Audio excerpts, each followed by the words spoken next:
X, que es el espacio de soluciones del sistema, recuerdan ese as que yo les había comentado de posibles soluciones, una para cada realización de la perturbación. Realización es toda la secuencia de la perturbación, y bueno, la estabilidad robusta de alguna manera lo que pedía es que no solo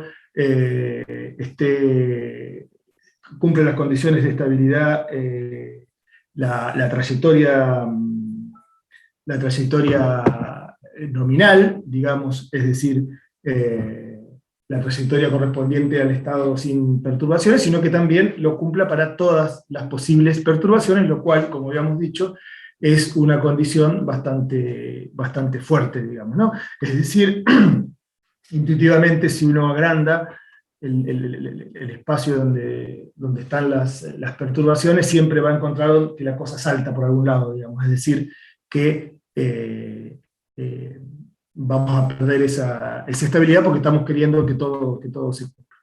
Bien, para ello habíamos visto, para la estabilidad robusta, para garantizar la estabilidad robusta, habíamos visto lo que son las funciones de Lyapunov robustas, es decir, donde a las funciones de Lyapunov le pedíamos un poquito más, que tiene que ver ese poquito más con las cuestiones de la robustez, ¿sí? Las dos primeras condiciones, esas condiciones de que la función b de Lyapunov tiene que estar acotada por encima y por abajo, por una función k infinita, cuyo argumento siempre, bueno, no lo dije, pero ya lo dije 1000 veces la vez pasada, cuyo argumento siempre es la distancia, del estado inicial hasta nuestro objetivo, hasta la región de la cual queremos caracterizar justamente si es estable o no. Decía, esas dos primeras condiciones son iguales, la existencia de esa función que lo acota por arriba y por abajo, funciones alfa a la b, pero la tercera condición, que siempre es la más importante, que es la condición que establece el decrecimiento explícito de la función de Lyapunov, es un poquito diferente en el sentido de que en realidad nosotros antes pedíamos que b de f de x, aquí, perdón, voy a volver para que no quede desprolijo. Acá pedíamos que b de f de x, es decir, la función de Lyapunov evaluada en el estado posterior, menos la función de Lyapunov evaluada en el estado actual, en el estado x, esa diferencia tenía que ser menor o igual que menos alfa 3 positiva, o después k infinito, en el caso de la distancia del estado inicial a omega. Bueno, ahora en el caso de la función de Lyapunov robusta, lo que vamos a pedir es que esa diferencia, fíjense, pasamos para este lado la b de x, ¿sí? Y dejamos de este lado la b de f de x, la b del posterior, nada más que ahora ese estado posterior está afectado también por el efecto de la W actual, de la perturbación que va a venir y que no sabemos qué valor va a tomar dentro de W. Entonces lo que le vamos a pedir es que no que esta sea, que no tendría mucho sentido, que b de f de x, W sea menor o igual que b de x menos esta alfa, bla, bla, bla, sino que le vamos a pedir que el supremo de esta función para todos los W posibles sea menor o igual que esa cantidad, ¿sí? Es decir, va a ser una condición bastante fuerte esta para la función de Lyapunov, pero bueno, el premio por esa exigencia va a ser de nuevo que la existencia, o la mera existencia, por decirlo así, de esta función de Lyapunov robusta nos va a garantizar que el conjunto omega, el conjunto invariante robusto, recuerden que le teníamos que pedir un poquito más al conjunto omega, no tiene que ser un invariante, sino que tiene que ser un invariante robusto, si no, no tiene sentido llegar a un conjunto que no es invariante robusto, o sea, si nos vamos a llegar a un lugar donde después vamos a salir, no tiene mucho sentido estudiar la estabilidad. Entonces decía, con la mera existencia de esa función de Lyapunov robusta, que hay que encontrarla, naturalmente, esto es muy lindo formularlo, después cuando vayamos a hacer problemas y cosas así, después hay que encontrarla para cada caso. Decía, esa mera existencia nos garantiza entonces la estabilidad asintótica global robusta de omega. Bien, y por último, lo que había quedado, creo, nos había quedado sin ver, la última parte de la clase anterior, era justamente las funciones de Lyapunov de control, que es de alguna manera lo recíproco a lo que son las funciones de Lyapunov robusta, ¿sí? Siempre nos imaginábamos, yo les había dicho que nos imaginábamos la perturbación como nuestro enemigo y nos imaginábamos el control como nuestro aliado. En el sentido, incluso se hacen formulaciones de este tipo, recurriendo a la teoría de juegos, donde tenemos distintos jugadores. Bueno, el jugador que correspondería a la perturbación es un jugador que es no cooperativo, digamos, que no está dispuesto a cooperar con nosotros, que nosotros no sabemos qué va a hacer y que tenemos que suponer siempre que nos quiere complicar, mientras que el control es justamente nuestro aliado cooperativo, en el sentido que podemos utilizarlo para que el sistema haga lo que nosotros queremos que haga.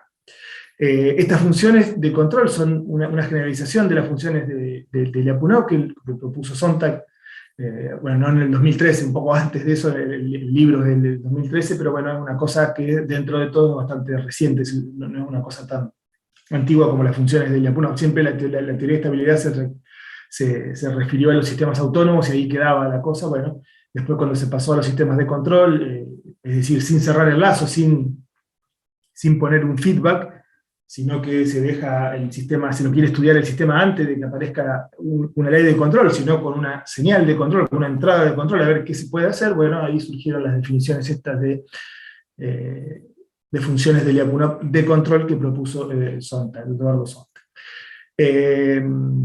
Naturalmente, bueno, ahora vamos a pasar entonces a sistemas controlados, ¿sí? Teníamos sistemas autónomos para las funciones de Lyapunov comunes, sistemas perturbados para las robustas y sistemas controlados para las de control. Después, naturalmente, se pueden combinar robusto y control siempre que la realidad, lo más cercano a la realidad, es decir, cuando tenemos ambas cosas, el control y también la perturbación. Bien.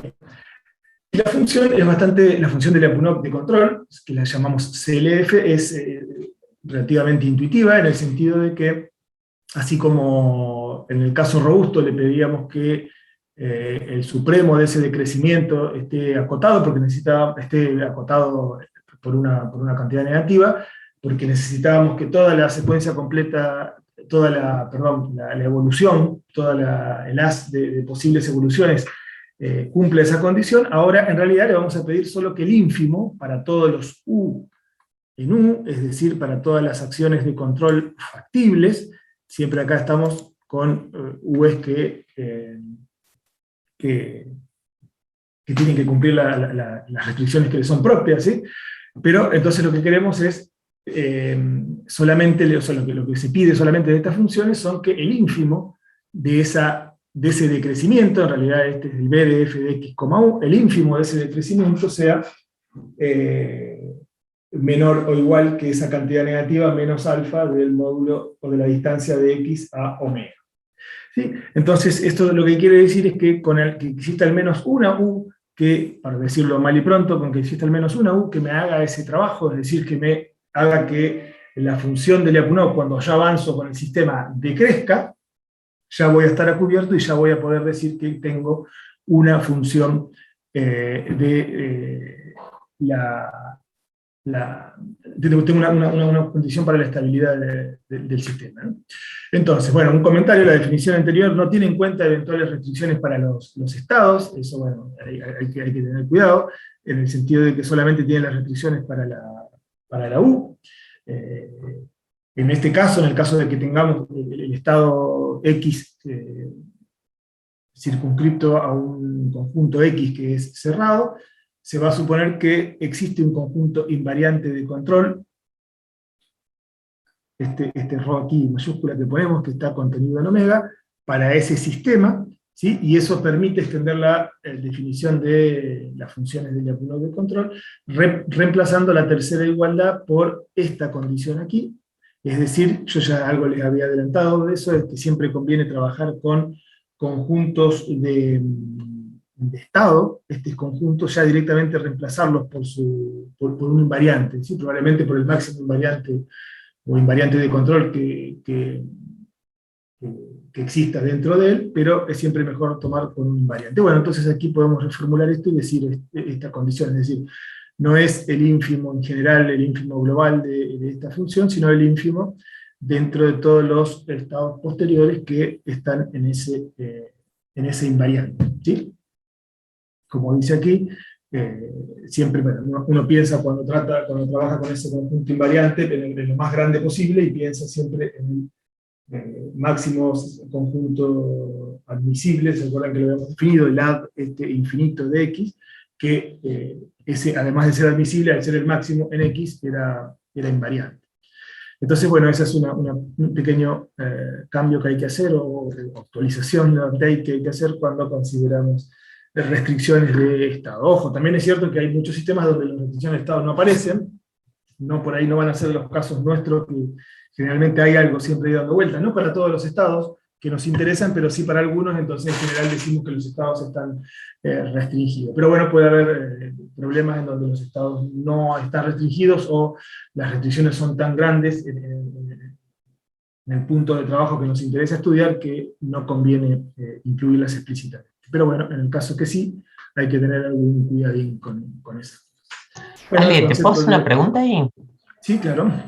No, una cosa que siempre me picó ahí en la tercera desigualdad, ¿por qué no se la escribe, digo, como generalmente después uno la usa, o sea, como pasando el b para aquel lado, multiplicando por menos, ¿no? Y tenés como una idea de la diferencia entre b y o sea, entre el estado futuro y el estado presente, de alguna forma, vía todos los controles, bajo la función esa de Lyapunov, controlada por esta función, ¿no? Alfa 3, que depende de la... O sea, viste que después uno termina como generalmente acotando esa diferencia. Ajá, la diferencia esta es esto menos esto. ¿Se lo presenta por alguna razón poniendo la B de ese lado? No, es como que me da menos... Yo supongo que no, a ver, lo tuyo es más sutil. Yo creo que es meramente para que el ínfimo aparezca solo de un lado, digamos. Mirá lo que te Okay. digo. Así, en forma prosaica nada más, digamos. Pero no, Okay. Bueno, para que no aparezca mezclado con esto y no se confunda que es el ínfimo, de que esto aparece en el ínfimo. O sea, que el ínfimo esto es solamente de esta cosa acá, porque ok. naturalmente es en U, pero bueno, son ceras. No, la verdad que no sé responderte eso. Yo tenía una pequeña pregunta ahí, Ale, pero también muy sutil. ¿A qué hace referencia el ínfimo? ¿Es el mínimo de algo? El ínfimo siempre es la cota, es la máxima cota inferior, en este caso, de la, de la función. Exactamente, es decir, no necesariamente tiene que asumir ese valor, por eso se le pone ínfimo. Ya. Esto es en el caso general, digamos, ¿no? En los casos prácticos nuestros que tenemos le podemos llamar el mínimo, digamos, porque la U, o sea, bajo determinadas suposiciones de F y de B, y que la U sea compacta, se le puede llamar el mínimo, la verdad. Pero bueno, no sé, queda ínfimo para ser más general, nada más. Por las dudas, llegar el caso de que vos tenés un conjunto U que es abierto, bueno, no lo consideramos nosotros, pero que es abierto y que bueno, no puede asumir ese máximo, el valor máximo, sino que arbitrariamente se acerca al máximo, mínimo, estoy hablando, ¿no? Que arbitrariamente se acerca al mínimo, pero no llega nunca. Entonces se define el ínfimo como la máxima cota inferior, ¿sí? Perfecto, se entiende. Bien, entonces, este gráfico conceptual, medio sencillón nomás, pero por lo menos para que quede la idea, es aquí tenemos el conjunto invariante, omega sí en azul, una función de Lyapunov muy sencilla, muy regular, pero acá la idea es la siguiente, si acá abajo está el espacio de estado, esto es B de X, acá abajo está el espacio de estado, acá este puntito en el medio es el estado de X donde estamos ahora, y naturalmente puede ocurrir que para distintos valores de U tenemos distintos posibles avances del sistema. Se puede ir para allá, para allá, para allá. Bueno, tiene que haber uno de todos esos, aquí yo lo dibujé medio así de prolijo, tiene que haber uno de todos ellos que me produzca un decrecimiento pleno, para decirlo así, pleno, porque no me está diciendo que sea cero esto, sino que solamente puede dejar de decrecer, puede ser cero cuando llegué, cuando estoy dentro de omega. Entonces, como acá no estoy dentro de omega, tengo que tener un decrecimiento pleno de la función, pero con al menos uno ya me alcanza y puedo establecer esa existencia de la función de Lyapunov. Bien. Claramente la existencia de una función de Lyapunov de control implica que va a existir una ley de control que me estabiliza asintóticamente el sistema, es decir, yo puedo cerrar el lazo con esa ley de control que existe y garantizar la estabilidad en ese caso.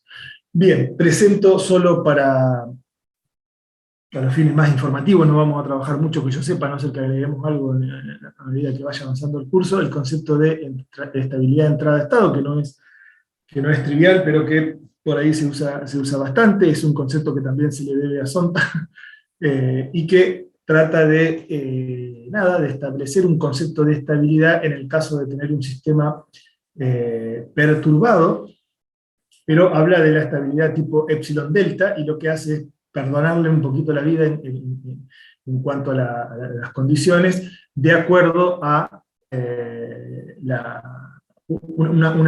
está controlada por la norma, esas condiciones están controladas por la norma de W, pero lo vemos más formalmente. Entonces el concepto de estabilidad de entrada de estado para los sistemas perturbados, volvemos un pasito para el sistema perturbado, pasa que lo quiero contar porque aparece mucho en los artículos relacionados con MPC y con cosas así, aparece que muchas veces se demuestra justamente la estabilidad de entrada de estado para sistemas perturbados.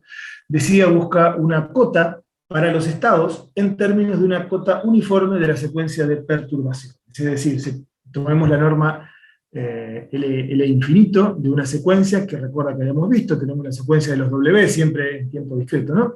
Esta norma infinito se definía como el supremo, en todos los componentes, ¿sí? De WI, es el supremo, decía, de todos los valores absolutos, digamos, de todas las normas, perdón, de todas esas componentes, a medida que avanza el tiempo. Esa es la definición de la norma infinita. Y bueno, y la definición de la estabilidad de entrada de estado: el sistema perturbado es globalmente estable entrada de estado, es medio trabalengua, porque es una estabilidad particular, no es que es globalmente estable, ojo, es globalmente estable entrada de estado si existe una función KL. Recuerdan que habíamos visto esas funciones KL que dependían de dos argumentos, uno asociado a las normas, un valor real, y otro asociado a un real positivo, pero que era el tiempo, o un entero positivo en este caso, porque tenemos tiempo discreto, y una función K, sigma, tal que para cada X en Rn y cada secuencia de perturbaciones, aquí tenemos la secuencia de perturbaciones que va hasta I, hasta un índice arbitrario I en los enteros, se cumple esta condición. Fíjense, la norma de la evolución de la solución, digamos, del sistema, en el tiempo I, saliendo de X y afectado por toda la secuencia W, está acotada por una función KL beta, de justamente la norma, estamos hablando del origen, beta de X, coma I, el tiempo, más, es decir, no solo le estoy diciendo que esté acotada como antes, que tenía que estar acotada solo por arriba por la función KL, sino que acá le estoy perdonando un poquito y le agrego una función K, que es esa función sigma, cuyo argumento, ¿qué es? Y es el argumento es la norma de la secuencia, la norma infinita de la secuencia de perturbaciones posibles. Este es el W negrita, toda la secuencia, porque esta W me da cuenta de todas las perturbaciones que van desde 0 hasta I, ¿sí? Entonces, bueno, esa es la definición. O sea, por ahí solo nos interesa capturar un poco la intuición, ¿sí? No va a estar acotada por esa función KL beta solamente, sino que aparte le vamos a perdonar un poquito y vamos a permitirle que aparezca una cantidad en términos de la norma de la perturbación, ¿sí? Según esa definición, el origen es globalmente asintóticamente estable si la secuencia de perturbaciones es idénticamente nula. Bueno, este es un caso trivial, digamos, esto cierra, si uno tiene una perturbación nula, recuperamos la definición de estabilidad asintótica global para sistemas autónomos arbitrarios. Bien, y bueno, y aquí a lo último les dejaba una clasificación de cómo son las distintas formas de la estabilidad para los distintos sistemas, es decir, sistema autónomo, sistema controlado, sistema perturbado, en el caso de que tengamos puntos, ¿sí? Como caso particular de conjuntos invariantes, y en el caso de que tengamos conjuntos ya con un interior no vacío. Y lo mismo para el caso de sistemas controlados y perturbados, y sistemas en lazos cerrados. La idea sería, bueno, que acá en el caso puntual, por ejemplo, cuando tenemos un sistema perturbado no es aplicable directamente la idea del equilibrio, porque tenemos una perturbación que no se va, que está ahí permanentemente afectando el sistema, y por eso no queda otra que recurrir a conjuntos, es decir, tenemos que llevar el sistema hacia conjuntos invariantes robustos, ¿sí? O bien recurrir a la estabilidad, al concepto de estabilidad de entrada de estado, pero bueno, esto es importante. Bien, después la última parte de esta unidad la vamos a obviar por el momento, es el concepto de disipatividad, que es una generalización. Después se aparece en la parte donde vemos algo de lo que se llama MPC económico, donde se piden algunas cuestiones extra para poder agregar algunos términos en el costo de optimización, que son términos no lineales y que se le pide algo más al sistema. Es decir, se le pide una optimización, una optimalidad económica, no solamente, no sé, guiar el sistema de un punto al otro, etcétera, etcétera, sino que se utiliza una función general no lineal que se llama función de costo económico. Ahí puede llegar a aparecer el concepto de disipatividad y lo vamos a ver ahí, pero por el momento preferiría saltearlo, en su momento lo vemos, pero bueno, es una generalización de lo que es el concepto de funciones de Lyapunov, en el sentido de que tiene su correlato en balances energéticos, ¿sí? Eso es la disipatividad. Pero bueno, entonces voy a pasar a la otra unidad, que es ya la de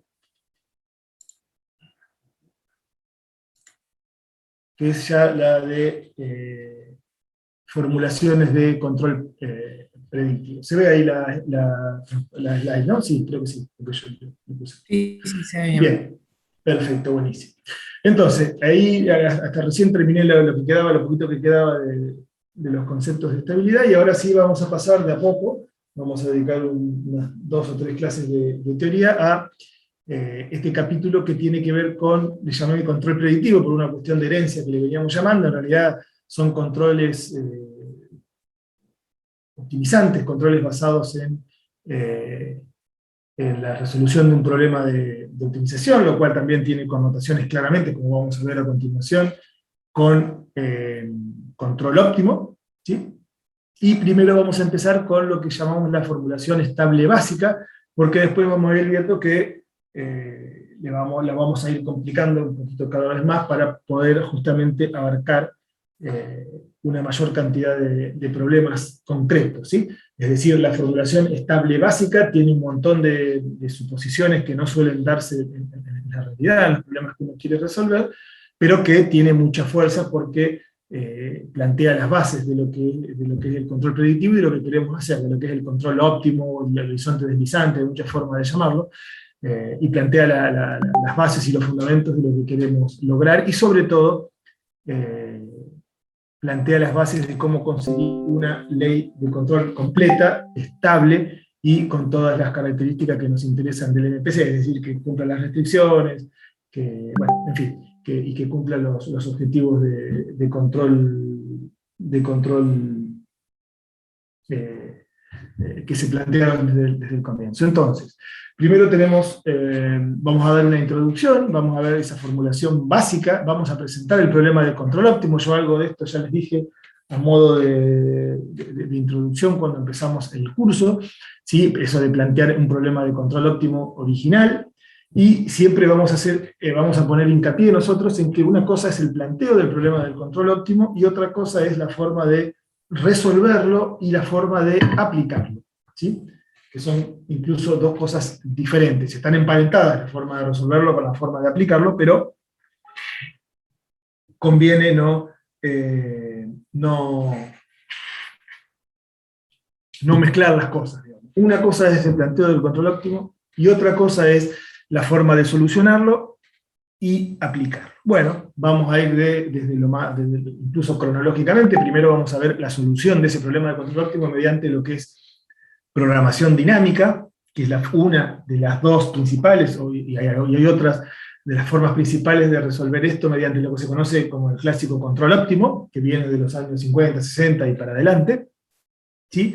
Decía, solución mediante programación dinámica, la solución y la implementación, si se quiere, bueno, y a partir de elucidar un poco cuáles son los problemas que los tiene para la implementación, esa solución mediante programación dinámica, es que da pie a plantear justamente la solución e implementación de ese mismo problema de optimización. PN, acá debería ser más claro el título, PN es este problema de optimización, mediante lo que se conoce como horizonte deslizante o estrategia de horizonte deslizante, o directamente control predictivo basado en modelos. Es decir, nosotros vemos, tal como lo hacen los libros de texto más importantes de control predictivo, nosotros concebimos el control predictivo como una mera forma de solucionar o de resolver los problemas de aplicabilidad del control óptimo, de solución y aplicabilidad del control óptimo, ¿sí? No lo vemos como una cosa independiente, ni mucho menos, porque bueno, se puede mostrar claramente que no lo es solamente eso que estamos diciendo, ¿sí?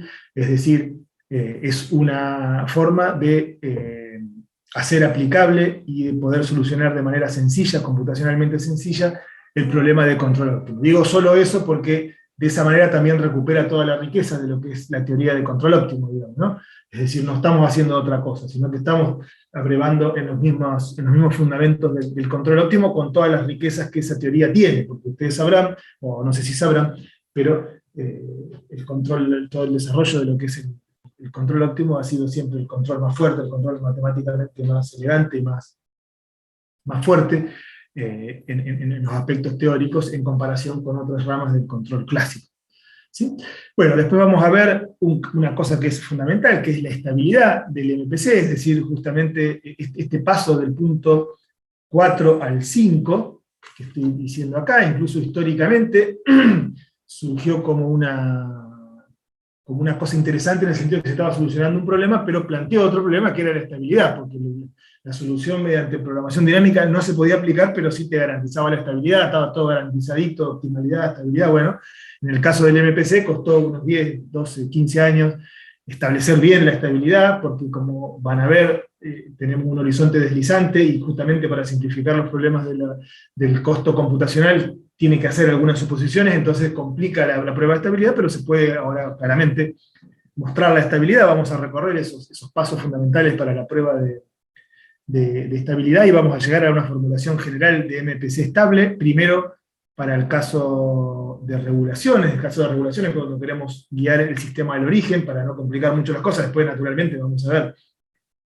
los casos de seguimientos de referencia, o querer guiar el sistema a puntos que no son el origen, que cambian mucho la cosa, porque acá estamos en territorios restringidos, con restricciones, no en territorios abiertos, donde es lo mismo la regulación. El paso de regulación a seguimiento es solamente un cambio de variable, no, acá no, porque tenemos restricción y cambia todo. Entonces, primero vamos a ver una formulación general del MPC estable, decía, para el caso de regulación. General quiere decir, allá por los años 2000 y pico, se empezaron a decir cuáles son, blanco sobre negro, todas las condiciones que sí o sí hay que tener para un MPC para que se pueda garantizar la estabilidad. Bueno, vamos a mencionar eso. Bueno, después lo vamos a recorrer a las condiciones de estabilidad, y también vamos a pasar al caso en que tengamos restricciones. Al principio vamos a empezar de lo más sencillo a lo más complejo, es decir, sin restricciones, y le vamos a ir agregando las restricciones, sobre todo para que se vea justamente dónde modifican la cuestión, digamos, la inclusión de las restricciones de estado. Bueno, y de esta manera vamos a concluir de alguna manera todo lo que es la formulación básica, como dice aquí en el título, la formulación básica estable del MPC. Después los capítulos subsiguientes justamente vienen las partes interesantes, en el sentido de que, según incluso guiados un poco por algún tipo de aplicaciones especiales, vamos a ir complicando un poquito la cosa para dar solución justamente a esas aplicaciones especiales, que como corresponde a cada aplicación especial, tienen sus desafíos especiales. ¿Sí? Sí, esto es muy redondito y lindo desde el punto de vista de la formulación teórica, pero después cuando uno sale a la cancha y quiere aplicarlo, tiene que tener, siempre le aparecen cosas, desafortunadamente, que no están contenidas en la formulación básica, y que hay que hacer algún arreglo y demás, ya sea para seguimiento de referencia, para tener un mayor dominio de atracción, para tener sistemas distintos, sistemas híbridos, sistemas impulsivos, qué sé yo, un montón de cuestiones que no están contempladas desde el principio y que hay que ir tomando con cierto cuidado. Bien, Vamos primero entonces al marco conceptual de lo que es el control predictivo basado en modelos, que también, esto repito, viene un poco de herencia de dar cursos de control predictivo y demás, pero esto también corre para lo que es el control óptimo en general. Pasa que en el control predictivo es más explícito este tema de cómo se maneja la toma de decisiones y demás, pero también cuenta para control óptimo. Entonces, la estrategia esta, conocida como control predictivo o como control óptimo, es una forma justamente, bueno, lo dice, de implementar lo que se conoce como control óptimo. Esto, programación dinámica, no lo estoy poniendo como un sinónimo de control óptimo, sino como una de las formas en las que se conoce el control óptimo. Conceptualmente, el MPC basa su funcionamiento en formas de movimiento bastante naturales y cotidianas, ¿sí? Es decir, en cada paso es a cada momento, si uno lo quiere poner en tiempo continuo, los posibles comportamientos futuros son evaluados, ¿sí? Y se calcula una secuencia de acciones en el futuro que logren, en principio, el comportamiento deseado. Y digo en principio porque justamente luego solo la primera acción es implementada de toda esa secuencia y la situación se reevalúa, ¿sí? Es decir, vuelvo a ver qué pasa, cómo está la cosa, para tener en cuenta los eventuales cambios recientes. Y bueno, la similitud que se suele hacer, en marco conceptual, repito, después vamos a ver las formulaciones, es con la estrategia que uno toma para jugar al ajedrez. Es decir, que uno planea varios movimientos futuros posibles dentro de lo que es el marco que uno se hace del juego. En este caso son las reglas del juego, yo no puedo hacer cualquier movimiento, tengo que hacer los movimientos que están en el reglamento del juego. Luego implemento solo el primer movimiento, así son las reglas también, y después debo reevaluar la situación según la respuesta del oponente, porque probablemente aquello que yo quería hacer cuando pensé todas mis jugadas, lo voy a tener que cambiar porque el oponente no hizo lo que yo esperaba que haga, porque hizo algo que no estaba previsto ese día, y debo reevaluar toda la situación y otra vez plantear a futuro, pero siempre está esa componente de predicción, de futuro, ¿sí? Yo generalmente cuando planeo, no planeo solo un movimiento para zafar, sino que planteo bastante para adelante la cosa. Bueno, ahí viene la cuestión de la predicción.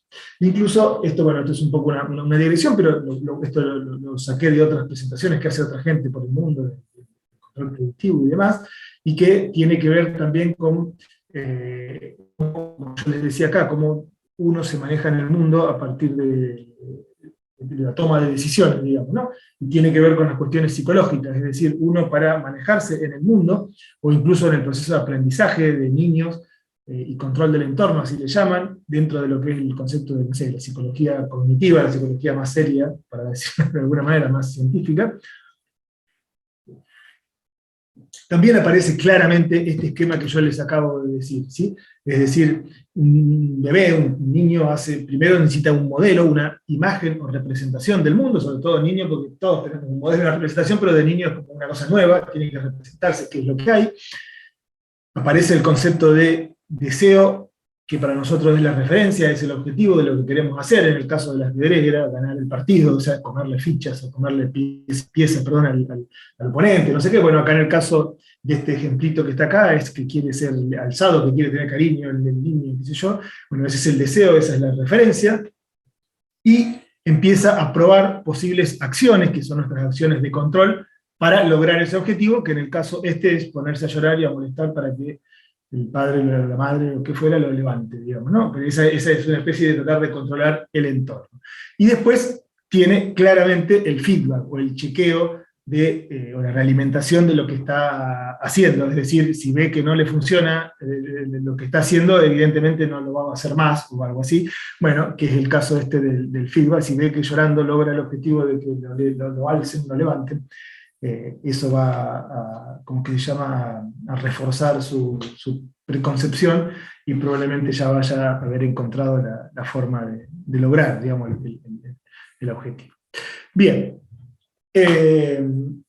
Entonces, bueno, eso que les acabo de decir con palabras está un poco escrito aquí para que después lo vean, sobre todo al que le interese, el tema de cómo vincular lo que es la representación con el modelo. Aparte, esto está bueno, más allá del ejemplito ese que parece un poco traído de los pelos y demás, porque realmente es bastante amplio el marco conceptual de qué es lo que hace un control optimizante. Y cuando uno va pasando a las aplicaciones se da cuenta de que realmente es así, digamos, es decir, es bastante amplio el marco conceptual que abarca todo esto, ¿sí? En el sentido de decir que el modelo es más que modelo, es una representación, y cuanto más abarca de todo lo que nosotros tenemos que tenemos enfrente, más acabado va a ser el problema y mejores resultados vamos a tener. El tema de vincular también el objetivo de control con el deseo o la voluntad que uno quiere, eso que yo les contaba la otra vez, creo que les conté algo al principio del curso, en el sentido de que uno dice, el objetivo de control es hacer que x de t menos x estrellita sea cero. ¿Sí? No, bueno, eso es una soncera, digamos, está todo muy lindo, o sea, minimizar una diferencia. No, los objetivos de control en la vida real o en los problemas que queremos resolver son bastante más complicados que eso, digamos, ¿no? Y el hecho de poder materializarlo en una función costo, una función matemática y todo, es un problemita ya de por sí, y está bueno ya desde el comienzo tener en cuenta eso, digamos, ¿no? Perderse su buen tiempo para pensar cuáles son los objetivos, qué es ese deseo que yo quiero y cómo lo puedo propagar en el futuro, teniendo en cuenta la misma dinámica del sistema, las cosas que sí puedo, las cosas que no puedo. Bueno, es interesante dar un pasito atrás y no decir, bueno, el objetivo es solamente la diferencia de dos cantidades que quiero que sea cero y chao, digamos, ¿no? Puedes decir, quiero que llegar de acá a acá. Bien. Bueno, las acciones y el control también, ese paralelismo tiene que ver con qué puedo hacer, digamos, para eso, qué es lo que me permite el sistema hacer, porque hay cosas que uno cree que les permite hacer, pero no les permite hacer. Bueno, también separar la paja del trigo en esas cosas es importante, y bueno, naturalmente esto último, el chequeo de feedback, no es una cosa ni de lejos propia del MPC, es propia de la teoría de control clásica de todo, pero tiene que estar siempre presente, en el sentido de que es una de las claves de por qué las cosas funcionan en el mundo, digamos. El feedback está presente en todas las cosas, en todos los mecanismos de la naturaleza, etcétera, etcétera, está puesto el feedback, y bueno, y acá no podía ser de otra manera, y está. ¿Y por qué hago hincapié en esto, en el tema del feedback? Porque, bueno, en los rigores de lo que es la teoría del control óptimo, como se ha venido viendo históricamente y demás, por ahí se ha tenido una tendencia a olvidar un poco el concepto de feedback en términos reales, digamos, ¿no? El feedback es, mientras uno tenga una ley de control, tiene feedback. Bueno, no es tan así, digamos, la cosa, porque el feedback significa realmente reevaluar, realimentar y reevaluar la situación cada una determinada cantidad de tiempo, lo más frecuentemente posible, para no perderse en el solipsismo, como dice allí. Es decir, si yo no tengo feedback, ¿qué es lo que pasa? Bueno, yo me hago una idea del mundo, y me manejo en mi idea nomás, y no voy chequeando que lo que estoy haciendo está bien, y bueno, me quedo en un solipsismo que no me lleva a ningún lado, y probablemente los resultados van a ser peores. Sí, es lo mismo que con el tema de la pandemia de COVID, decir que con un modelito solo yo tengo una estrategia para hacer que me dice que tengo que dejar a las personas aisladas durante no sé cuántos meses y después sacarlo, y después me olvido de medir los datos y todo lo que yo, y quiero aplicar eso. Y bueno, probablemente vaya a ser un desastre, como ha ocurrido en muchos casos, porque no estoy permanentemente actualizando eso, no estoy permanentemente viendo si lo que yo propongo es correcto y los resultados que tengo. Bien. Eso era más o menos el marco conceptual del MPC. Después, bueno, se suele mencionar, esto tampoco también desactualizado si se quiere, pero las ventajas que tiene el MPC con respecto a estas estrategias, lo recorro muy rápido. Bueno, y algunas cosas ya las dije, es una formulación del MPC que está en el dominio temporal, que es bastante flexible, en cuanto a que flexible significa acá que puedo pedir objetivos de muchos tipos, es abierta e intuitiva en el sentido que justamente como es en el dominio temporal y no en el dominio frecuencial, como ocurre con el control clásico, yo de alguna manera puedo ver en la misma formulación qué es lo que estoy haciendo, qué es lo que quiero hacer y qué resultados tengo. Bueno, se tratan los problemas lineales como no lineales, esto es medio trivial, pero nada, hay estrategias que no admiten sistemas no lineales, y sobre todo que no admiten sistemas multivariados, que acá sí.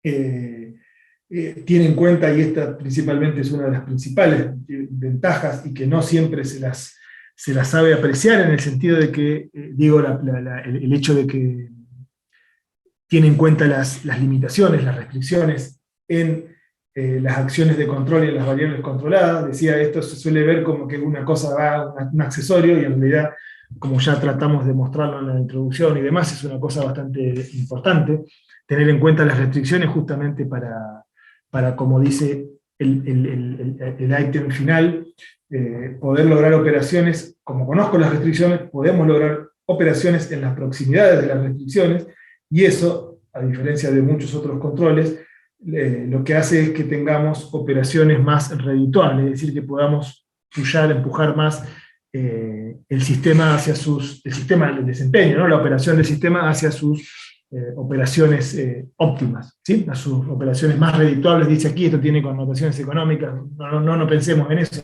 pensemos en cuanto a desempeños mejores, digamos, ¿no? Pensemos en sistemas biomédicos y demás, que no hay rédito, pero no es rédito en el sentido económico, sino que se logran desempeños mejores, digamos, ¿no? Desempeños más cercanos a los óptimos. ¿Por qué? Porque el hecho de tener en cuenta desde el comienzo las restricciones me permite poder trabajar sin riesgo, por decirlo de alguna manera, en la cercanía de esos límites, porque los óptimos suelen estar siempre en la cercanía de los límites, en el sentido de que yo quiero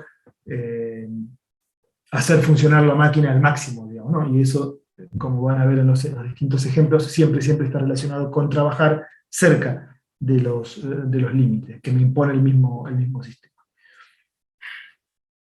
Bueno, las desventajas tienen que ver básicamente con que por ahí puede ser un poquitín más complicado que, en general, ¿no? Complicado que otras estrategias de control, ¿sí? Necesito un modelo, porque es un control predictivo basado en modelo, todo esto que estuvimos viendo de los sistemas y demás, necesitamos un modelo del sistema, ¿no? Eso, todo muy lindo, pero plantea implícitamente el problema de tener una identificación de los modelos, es decir, yo tengo que tener, primero, en el caso que nosotros estamos viendo, ahora ya hay muchos de MPC que trabajan con datos, y aquello que es muy interesante, pero en el caso de que tengamos un modelo y que usemos ese modelo para predecir, un modelo con una estructura y con parámetros, etcétera, bueno, tenemos que identificar ese modelo. Primero tenemos que proponer una estructura, si no la tenemos que identificar los parámetros, tenemos que ser capaces eventualmente de actualizar esos parámetros, porque los modelos cambian. En el caso, no sé, se me ocurre el caso de diabetes, en lo que nosotros estamos trabajando. Bueno, ahora justamente estamos trabajando en el tema de identificación y de los modelos para diabetes y de actualización. Los modelos estos cambian, evidentemente. Un paciente y modelar un paciente con un modelo, ya sea no lineal o lineal, es muy desafiante. Los parámetros cambian por los ciclos circadianos, es decir, cambian en lo que es un día, o sea, son periódicos en la parte que tienen de circadiano, pero no solamente eso, también tienen cambios por un montón de factores, que hay que tener esas cuestiones en cuenta para lograr un buen control. Bueno, en fin, lo que quiero decir es que este tema de que sea un control basado en modelos, no como un controlador PI, que no necesita el modelo, trae sus complicaciones desde el vamos, pero bueno, con el premio de que vamos a tener mejores desempeños o objetivos más complejos. Bueno, naturalmente necesitamos una optimización ahí detrás, se requiere un algoritmo de optimización, por lo que esto es un control de tipo digital, hay que implementarlo sí o sí por computadoras. Ahora ya se utilizan un montón de estrategias para hacer controles predictivos embebidos en chip y qué sé yo, está recontra avanzado eso, esto está incluso bastante desactualizado en ese sentido. No es que tengo que imaginarme la computadora grande que tengo que llevar a todos lados, sino que a lo que se refiere es que necesita una capacidad de cálculo, digamos, para poder implementarlo. Repito, ya hay un montón de ejemplos, sobre todo para los sistemas rápidos, ¿no? Los sistemas mecánicos, control de drones, control de robots, y qué sé yo, son sistemas rápidos. No es lo mismo que controlar una planta petroquímica o un proceso biomédico, son mucho más rápidos. Entonces, en ese caso, por esa cuestión de que el tiempo de cálculo no puede demorar más que el tiempo de muestreo, porque si no, no voy a llegar a aplicar la acción de control. Entonces, se está recurriendo cada vez más a controladores embebidos en pequeños chips que tienen una capacidad de cálculo buena y no hace falta tener una computadora en sí. Bien, esto está relacionado con el costo computacional, como dice Xi, que puede llegar a dificultar la aplicación en sistemas rápidos. Y bueno, y otro tema que no es menor es que esto hay que reconocerlo un poco, lo que es la inclusión explícita de la incertidumbre, es decir, esa robustez que estudiábamos en términos generales, cuando queremos plantear un control predictivo robusto, generalmente no es sencilla la cosa, y no solo que no es sencilla, sino que no se han logrado resultados así tan concluyentes en lo que refiere a el control predictivo robusto. ¿Qué quiero decir con esto? Ojo, no nos confundamos. Un control predictivo que yo diseño nominal, como todos los controladores, pero en especial el control predictivo, tiene una cosa que se llama robustez inherente, ¿sí? Robustez inherente significa que si yo le cambio el modelo un poquito, no es que la cosa va a saltar y se va a ir por los aires y no va a servir, ¿no? Siempre tiene una robustez inherente, es decir, me admite una cierta variación, una cierta diferencia de lo que yo creo que es con lo que es, y una cierta cantidad de perturbaciones, es decir, que las variables no sean bien medidas y demás. Eso es la robustez inherente. En ese sentido, el control predictivo ha demostrado históricamente que es recontra robusto, o sea, que se banca muy bien ese tipo de cosas hasta un cierto nivel. Cuando yo digo un control predictivo robusto es cuando vamos un poquito más allá, es decir, cuando ya tenemos perturbaciones o diferencias plantas-modelos más grandes, más significativas, y lo que queremos es incluirlas explícitamente en la formulación. Es decir, yo quiero que mi controlador siga siendo estable hasta este nivel de incertidumbre. Bueno, ahí la cosa se suele, no suelen haber buenos resultados, no teóricos, está lleno de buenísimos resultados, el MPC por tubos, ahora lo vamos a ver después cuando veamos el robusto y demás. ¿Qué es lo que quiero decir? Que en este tipo de formulaciones, cuando uno quiere ganar robustez, siempre pierde performance, ¿sí? Porque quiere ser más conservador, es decir, quiere abarcar más posibilidades de sistema, y la pérdida de performance, lo cual es bastante intuitivo, ¿no? Si yo quiero abarcar más posibilidades de sistema, más posibles sistemas, ¿sí? más posibles variaciones del sistema, voy a tener que resignar performance, ¿sí? No voy a tener que ser tan exigente en los objetivos que voy a querer, porque probablemente desestabilice alguno de esos modelos, en el peor caso de esos modelos. Eso es intuitivo a priori. Pero ¿qué pasa? Como en el MPC, uno justamente va a por todo, digamos, va a tratar de optimizar lo más que se pueda el desempeño, y bueno, cuando recula un poco y quiere hacerlo robusto, se pierde ese desempeño, que era un poco la parte interesante o la parte atractiva del control predictivo, digamos, ¿no? Entonces, en ese sentido, lo robusto atenta un poco, o sea, la robustez explícita, no la robustez implícita o intrínseca de los controladores, me refiero a la explícita, atenta un poco contra las principales virtudes del MPC, por eso es que ustedes van a ver que en las aplicaciones es muy raro ver controladores predictivos robustos, lo aclaro de entrada, digamos, van a ver, o si alguno me muestra un ejemplo, será bienvenido, pero en general los gustos quedan, las formulaciones, nosotros hemos trabajado, las propuestas de formulaciones de MPC robustos quedan todavía en un plano más de publicaciones, en un plano más académico, y no tanto en las aplicaciones, ¿sí? Bien. Puede ser, en cuanto a la parte Claro. de las ventajas, que lo que decías vos, que esa formulación explícita del tipo y las características de las entradas no es muy común en el diseño de otros controladores. Puede ser un controlador PID o un controlador por modelizantes. En el caso del control MPC es posible, pues, considerar, por ejemplo, si mi acción de control es una jeringa, yo puedo considerar esa acción de control como una inyección, considerarla como un impulso y formularla explícitamente en el modelo de esa manera. O si mi acción de control es decidir si hago o no una restricción, que es un modelo switching, también se puede considerar. Entonces, que uno lo asume como cierto, pero la verdad que es algo muy particular del MPC. Otro tipo de controladores no permite la definición explícita de la característica de la entrada o de la acción que se está controlando. Claro, exactamente. Que claro, está bien eso justo que decís. En el concepto incluso de restricciones, uno hasta lo podría pensar como que son restricciones, en el sentido amplio de las restricciones. Uno se imagina restricciones máximo, mínimo, chau. No, son restricciones que vos no podés aplicar la entrada como vos quieras.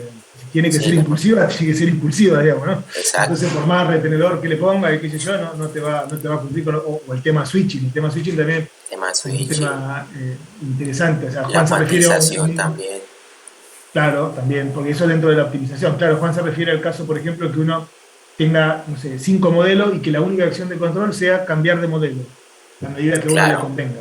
Pensé que es bastante distinto el escenario, digamos. Se podría formular en el escenario en el que nosotros estamos, pero es como que es distinto la cosa. Imagínense, tengo 5 modelos y cada modelo corresponde, no sé, para ponerle nombre y apellido, a una droga, al sistema que estoy controlando, al sistema biomédico, pero con una droga en particular. Con la droga 1 tengo el sistema 1, con la droga, bueno, lo que se quiere, bueno, nosotros trabajamos en eso, por eso nos viene mucho a colación el tema. Pero cómo lograr justamente ir alternando justamente las distintas drogas, los distintos medicamentos, para tener el mejor desempeño del sistema. Bueno, eso se puede tranquilamente poner en este marco, que eso apuntaba Juan, se puede poner tranquilamente en este marco optimizante el MPC lo considera de manera explícita. Caso contrario, que sería por ejemplo un PID, que lo que hacen es calcular la acción de control y luego esa acción de control calculada la tratan de ajustar de alguna manera a la aplicación de la planta, sea un retenedor de cero o cualquier situación. Claro, o sea, no se considera una cosa intermedia, sí. Ajá. Exacto. Sí. Así es. Bien, después ya vamos viendo esos ejemplos, y bueno, y ya que somos poco, bueno, hoy José justo me avisó también que no podía porque estaba en Chubut, no sé, que está siguiendo el curso por clase grabada y demás, pero por ahí se le complica porque está viajando y está haciendo otras cosas, por eso no pudo, el tercer alumno. No, decía, en función de eso es que nada, nos va a resultar interesante cualquier cosa y sobre todo este semestre, que somos poquitos, otros hemos sido bastante más, nada, que nos vayan comentando cada uno, porque vemos que sobre todo acá los dos que están, Martín y Valentín, tienen aplicaciones interesantes que pueden ser susceptibles de estas formulaciones. Entonces, bueno, nada, todas esas cosas para nosotros son siempre bienvenidas, los comentarios que puedan hacer o la interacción que podamos tener con ustedes, porque nada, plantean desafíos dentro de lo que son estas formulaciones. Por lo que había escuchado, no sé, de Martín, que la otra vez decía de los sistemas estos que tienen una discontinuidad, digamos, ¿no? Un salto, le llamamos un reseteo, para nosotros una discontinuidad en el estado, que son súper interesantes para nosotros. Pero bueno, vamos a ver entonces, vamos a bajar un poquito más a lo básico, y vamos a ver la formulación básica, como bien dice el título del MPC, para empezar desde el principio. O sea, la formulación básica de horizonte deslizante o lo que fuera. Entonces, como dijimos, el MPC es una forma más que nada efectiva de implementar la solución al problema de control óptimo, y no un método nuevo diferente de control. Entonces lo que vamos a hacer es, vamos a presentar primero dicho problema. Yo ya me adelanté un poco, y para vender el pescado, para capturar la atención de la audiencia desde las primeras clases, ya lo conté al principio, ahora lo vamos a revisar un poquito. Decía, vamos a plantear primero el problema general de control óptimo, que vamos a llamar ese PN por el horizonte de X, para luego pasar a estudiar dos soluciones. No son las únicas dos, pero son dos soluciones que claramente se pueden contraponer, que son dos formas de resolverlo y de implementarlo. Ahí vamos a ver bien esa cuestión. La primera, como adelanté, es la programación dinámica, DP, y la segunda es control predictivo, o estrategia, se lo suele llamar, de horizonte deslizante, ¿sí? Estas palabras se suelen usar como sinónimos. Bueno, control predictivo viene de su nombre original. El control predictivo surgió de una manera más práctica, y como miraba un horizonte hacia adelante se le llamó control predictivo, y como usaba un modelo se le llamó control predictivo basado en modelos, bla, bla, bla. Esto, horizonte deslizante, refiere más a la forma en que se aplica, en que se resuelve el problema de optimización, que va a quedar claro por qué se llama horizonte deslizante cuando lo comparemos justamente con la programación dinámica. Pero bueno, presentamos, yo ya lo había mostrado más o menos, pero ahora lo vamos a ver un poquito más en detalle, el problema de control óptimo, que le llamamos P sub n de x sub n. Ese subíndice refiere al horizonte que vamos a ver, ¿sí? Ese horizonte naturalmente puede ser infinito, siempre está la posibilidad de que sea infinito, pero puede no serlo. Entonces lo vamos a dejar ahí en stand-by como una cosa general. Y X, ¿por qué Pn de X tiene que estar así? Porque depende del estado en el que yo estoy. Es decir, yo necesito, para empezar a hablar de un problema de optimización, que vos me digas dónde estás en el espacio de estado, ¿sí? Es decir, ese X. Yo estoy en X y ahí resuelvo el problema de optimización. es paramétrico en X, eso se le decir el problema, ¿no? Es decir, yo necesito como parámetro el X. Naturalmente el X es la variable de estado, es una variable, pero a los fines del problema es parámetro. Ese problema, que por el momento vamos a ver el caso de regulación, es decir, vamos a querer llevar el sistema al origen, cambia cuando no lo hacemos, pero vamos a empezar por ese caso, se puede describir como sigue, ¿sí? Fíjense, tenemos una optimización, por eso se llama un problema de control óptimo. Tenemos una función objetivo, que es esto acá. Esa función objetivo, esa función objetivo estamos en territorios discretos, esto tiene su contraparte en tiempo continuo, pero nos vamos a dedicar, como dijimos, en tiempo discreto.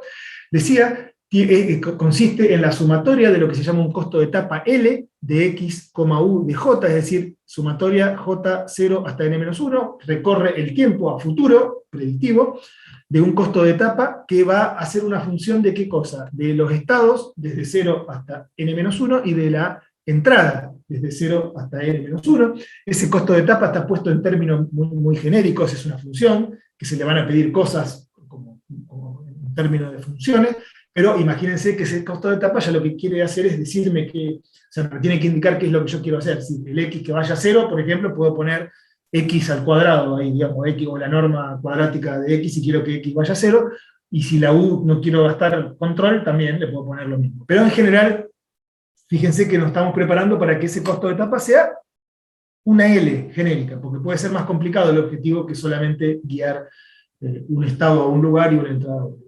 Y de última, por cuestiones formales, de que van a ver que va a ser muy útil para las pruebas de estabilidad y demás, y aparte porque históricamente se lo ha considerado en el problema del control óptimo, vamos a considerar un costo que se llama costo terminal y que solamente actúa sobre el estado al final del horizonte, ¿sí? Naturalmente, si el horizonte es infinito, eso no tiene sentido, pero en el caso genérico sí lo tiene.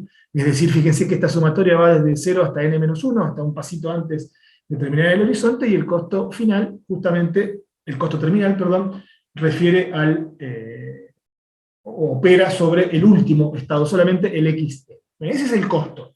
En ese costo tenemos para decir, antes de pasar a completar el problema, que existe un parámetro que es X. Les repito, porque X es siempre el estado inicial, ojo, no es X, como dice la primera restricción, justamente por eso es tan importante, es el X0, es el X ahora, el X actual. Después tengo los X que son predicciones, que son los que siguen acá, que no tienen por qué ser los de la realidad, son solo predicción. Pero bueno, a los fines del problema de optimización, ese X, el inicial, es un parámetro, como yo le digo, vos me das el X, y yo resuelvo el problema de optimización y te digo qué hay que hacer, pero primero necesito el X, por eso es parámetro. La variable de optimización es la U negrita. La U negrita es toda la secuencia de acciones de control, desde ahora hasta el final del horizonte, un pasito antes porque son sistemas no causales. Causales. Bien, esas son, y esa U, esa toda secuencia completa, es la variable de optimización. Fíjense que esto tiene connotaciones como tenía la función solución de los problemas. Fíjense que la función solución, ¿qué hacía? Naturalmente que la función solución era una función vectorial, esta B es una función real, esto es un valor real, ¿no? No lo dije, pero bueno, por ahí lo digo siempre, es un valor real, va desde los estados y las entradas a un real. Bueno, pero lo que yo decía que el sistema tenía un estado inicial, y vos me dabas la secuencia de entrada, y yo te decía cómo iba a caminar el sistema, bueno, tiene una connotación de eso. Bien. Esta es la función objetivo. ¿Qué le vamos a agregar para completar el problema de optimización? Bueno, primero queremos minimizar esa función objetivo, siempre se utiliza una minimización, podría ser una maximización, pero se utiliza una minimización, y las restricciones que operan son, bueno, vamos a tener que vincular, acá no le dijimos, o sea, si bien uno entiende, pero no le dijimos que estas X se vinculan con las U mediante el sistema, justamente, ahí aparece el modelo, el control predictivo basado en modelo, es ahí, esto es modelo, esta restricción, ¿sí? También hay que tener el detalle de que, bueno, nada, no lo voy a confundir con eso. Decía el detalle que esto va para el futuro, digamos, independientemente de que después ocurra o no. Tenemos las restricciones fundamental de estado y de entrada, o sea, cada XJ que vaya a aparecer por acá, que tiene que cumplir con el modelo y que vamos a querer que sean tales que minimicen el costo L, bla, bla, bla, tienen que estar en X, las X y las U tienen que estar en U, todas, justamente cumplen restricciones.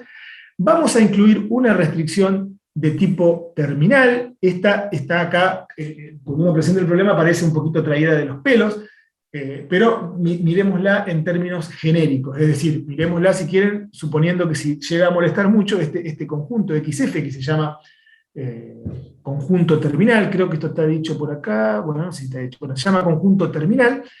Fíjense que siempre hay un costo terminal, una función real de xn, pero también hay un conjunto terminal que es donde queremos que pertenezca ese xn. Bueno, ese xf incluso se lo puede imaginar tranquilamente como todo el espacio para sacar esa restricción, pero en general vamos a ver que tiene la mayor importancia para demostrar la garantía de estabilidad cuando se resuelve e implementa este problema mediante control predictivo, no mediante programación dinámica. Pero bueno, existe esta condición, o esta restricción, que es una restricción, incluso si uno la ve, bastante diferente a las anteriores. Las anteriores me está diciendo que los estados y que las entradas tienen que cumplir restricciones, que tienen que los estados y las entradas moverse de acuerdo al sistema, etcétera, etcétera. Esta es una restricción distinta, es una restricción más complicada porque es una restricción de alcance, es decir, me está diciendo que X en n pasos va a tener que llegar a algún lado. Probablemente ese lado sea relajado y no pase nada. Pero si ese XF, como está en el dibujito que yo quise hacer al lado, es un conjunto cercano, bueno, tiene que ser cercano al origen, después vamos a ver por qué, porque acá estamos en caso de regulación, es decir, queremos guiar tanto X como U al origen, decía, en ese caso, es una restricción que es fuerte o puede ser complicada de cumplir. Yo le estoy pidiendo, repito, que en n pasos, ¿sí?, que en una cantidad probablemente chica, porque n puede ser infinito, pero también puede ser una cantidad chica, yo quiero que llegue a un determinado lugar, y eso puede complicar los problemas, o, de dicho de otra manera, lo que me plantea es, a lo que va a afectar es el dominio de atracción de todo el problema, porque claramente yo estoy diciendo que tiene que cumplirse esto, y probablemente no todos los estados del espacio puedan cumplir con esto. Entonces ahí viene el concepto de dominio de atracción, es decir, de cuáles son los estados que yo realmente puedo llevar en n pasos, hasta XF, bla, bla, bla. Pero bueno, estos son todos los ingredientes de la manera más general posible que van a aparecer en nuestro problema de control óptimo.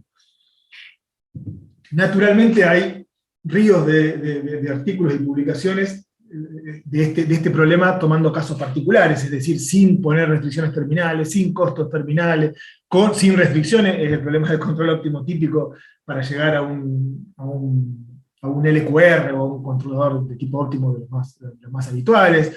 Bueno, las que no podemos evitar son estas del modelo y alguna costo de etapa, porque si no, no tiene sentido la optimización, pero después hay un montón de variantes sacando o poniendo esos ingredientes. Pero esta es la manera, por lo menos así lo presenta el libro de texto que nosotros usamos como guía, que es el libro de Rowling y Main, es la forma más general de plantear un problema de control óptimo, si lo que queremos es guiar es el problema de regulación. Lo que queremos afrontar es el problema de regulación, es decir, guiar X e Y al origen. Y bueno, acá este dibujito busca ser solamente, como hago yo, esos dibujitos medio sonsos, pero que buscan ser esquemáticos nada más. Es decir, yo estoy acá en un X inicial, X0, y tengo todas las trayectorias posibles. Cada trayectoria de esta corresponde a una secuencia de U distinta. Bueno, yo quiero de todas esas tomar la que, o las que, todavía no puse condiciones sobre los costos ni nada, las que minimizan justamente el costo que está propuesto allí. Y bueno, y esas trayectorias además tienen que estar todas dentro de X, este conjunto grande acá es el X que yo dibujé, no se ve acá, pero las acciones de control que utilicé acá tienen que estar dentro del conjunto U, y además tienen que evolucionar como dice el sistema. Esto que está en rojo acá me dice que tienen que tener una determinada forma, porque es la forma del sistema, en este caso es genérica, y sobre todo me están diciendo que en n pasos, sea cual fuera la trayectoria que tengo que considerar, tiene que llegar a XF. O sea, tengo que elegir de entre las que hacen eso, no entre cualquier trayecto. Bien, y fíjense que no lo estoy pidiendo que llegue al origen, ¿no? Ese es un caso particular. Podría ser que yo acá le diga que XN sea 0, y ya llegué al origen. El origen, imagínense que está acá adentro, pero no lo estoy pidiendo, solamente le pido en general que llegue a XF. El otro es un caso particular. Por eso digo que esta es la formulación más general, digamos, que tenemos por allí para este tipo de problemas. Bueno, acá ya veo que puse esta P distinta que esta P, pero es lo mismo, el problema de optimización. ¿Puedo hacer una consulta? Por supuesto, Martín. Vamos, en el tipo de sistema que estudiamos, vemos oscilaciones, ¿no? Quería que ustedes, si nosotros queremos mantener... Discúlpame, ¿oscilaciones de qué tipo? ¿El sistema es oscilatorio o perturbaciones? Claro, El sistema es oscilatorio. ¿Es periódico? Necesitamos que se mantenga dentro de un periodo. Ah, bien, buenísimo, sí. Si Ajá. queremos que, por ejemplo, en este caso nosotros el voltaje, necesitamos que dispare con una cierta frecuencia, que se mantenga Ajá. entre un rango. Perfecto. No, esa parte que le estamos pidiendo, ¿en dónde se podría meter en este caso general? O sea, ¿dónde lo podríamos ver? Bueno, mira, justo, a ver si entiendo un poco lo que me está, a ver si entiendo el problema que ustedes tienen y si encaja con esto. Justo nosotros estamos estudiando, por otro lado, incluso referido al tema de diabetes, pero un poquito más amplio, lo que son sistemas tipo Floquet o tipo periódico o variantes en el tiempo. Que yo justamente quería incluir, ahora estaba pensando en incluir un mini subcapítulo, o no, un par de slides para eso, digamos. Es decir, yo acá estoy considerando sistemas invariantes en el tiempo, es decir, esta función, este sistema es invariante en el tiempo, en el sentido que, bueno, obviamente todo varía con el tiempo, pero varía siempre a través de la entrada y los estados. No tiene una variación en el tiempo del sistema. La forma en que nosotros, por ejemplo, son otras cosas, pero que nosotros, por ejemplo, estudiamos las variaciones circadianas de los parámetros de los modelos de diabetes, por ejemplo, porque hay mucha variación circadiana, o sea, en el día no es lo mismo a la noche que a la mañana, que yo, y son cíclicas una parte, cíclica que tiene un periodo y que vuelve, pero no necesariamente porque tienen otras variaciones que tienen que ver con otras cosas. Lo que ya se decía, para responderte más rápido, es que esa función f es una función de x, de u y de j sola, ¿sí? Y esa f tiene una determinada periodicidad, ¿sí? Es decir, la forma de la función no es la misma, pero es periódica, por agarrarse de algo. También puede ser variante en el tiempo en general. Entonces, bueno, si entiendo más o menos lo que vos me querés decir, ahí entraría eso, y bueno, naturalmente cambia mucho el concepto de equilibrio. Bueno, querés llevarlo al origen porque no se puede quedar, querés que se acople a una órbita, digamos, ¿no? Es decir, imagínate que tenés una órbita en el espacio de estado, no sé, en R3 para que podamos verlo, tenés no sé, una especie de dona, ¿sí? Y lo que querés es ir convergiendo a una sola trayectoria, a un ciclo límite, y querés ir convergiendo ahí, en el caso de que sea cíclico, digamos. Pero bueno, ahí cambia un poquito la cosa porque si bien eso es un invariante, no tenemos el concepto de equilibrio y demás. Bueno, y hay unas herramientas que nosotros estamos estudiando para utilizar, pero hay otras también que se llaman variables auxiliares, que en realidad, bueno, es como meter en el programa de optimización unas variables extras que hacen que uno se pueda ir pegando a ese ciclo límite, digamos, ¿no? ¿Ustedes tienen un ciclo límite, algo así? Yo estoy hablando y no tiene nada que ver. Sí, sí. Lo Ah, que bien, tratamos es justo de llevar a un ciclo límite. O sea, si dejamos bien. todos los parámetros quietos, Ujú. nuestro sistema se acerca a ese ciclo límite y oscila de esa manera. Cuando Bueno, empezamos a entonces, hacer variar esos, lo que queremos es ver de qué manera podemos hacer de que si variamos ciertas cosas, ujú. que se mantenga dentro de un rango. O sea, que vaya a empujarlo hacia ese ciclo de límite. Perfecto. ¿Y las acciones de control están separadas, están identificadas o no se sabe bien? ¿O solamente modificando parámetros quieren hacerlo? Y hasta ahora lo único que estábamos haciendo era modificar parámetros, eso todavía no metimos, o sea, como Claro. que No, no, bueno, estamos pero terminando de ojo, armar la idea, el problema. no, ojo, pero está perfecto. O sea, las acciones de control pueden ser parámetros. Nosotros en la parte de infecciosa, ahí Juan, nuestra acción de control es modificar un parámetro. Básicamente, ¿qué es lo que se hace? El reproduction number. O sea, es una posible acción de control, la modificación de parámetros. Está dentro del marco general.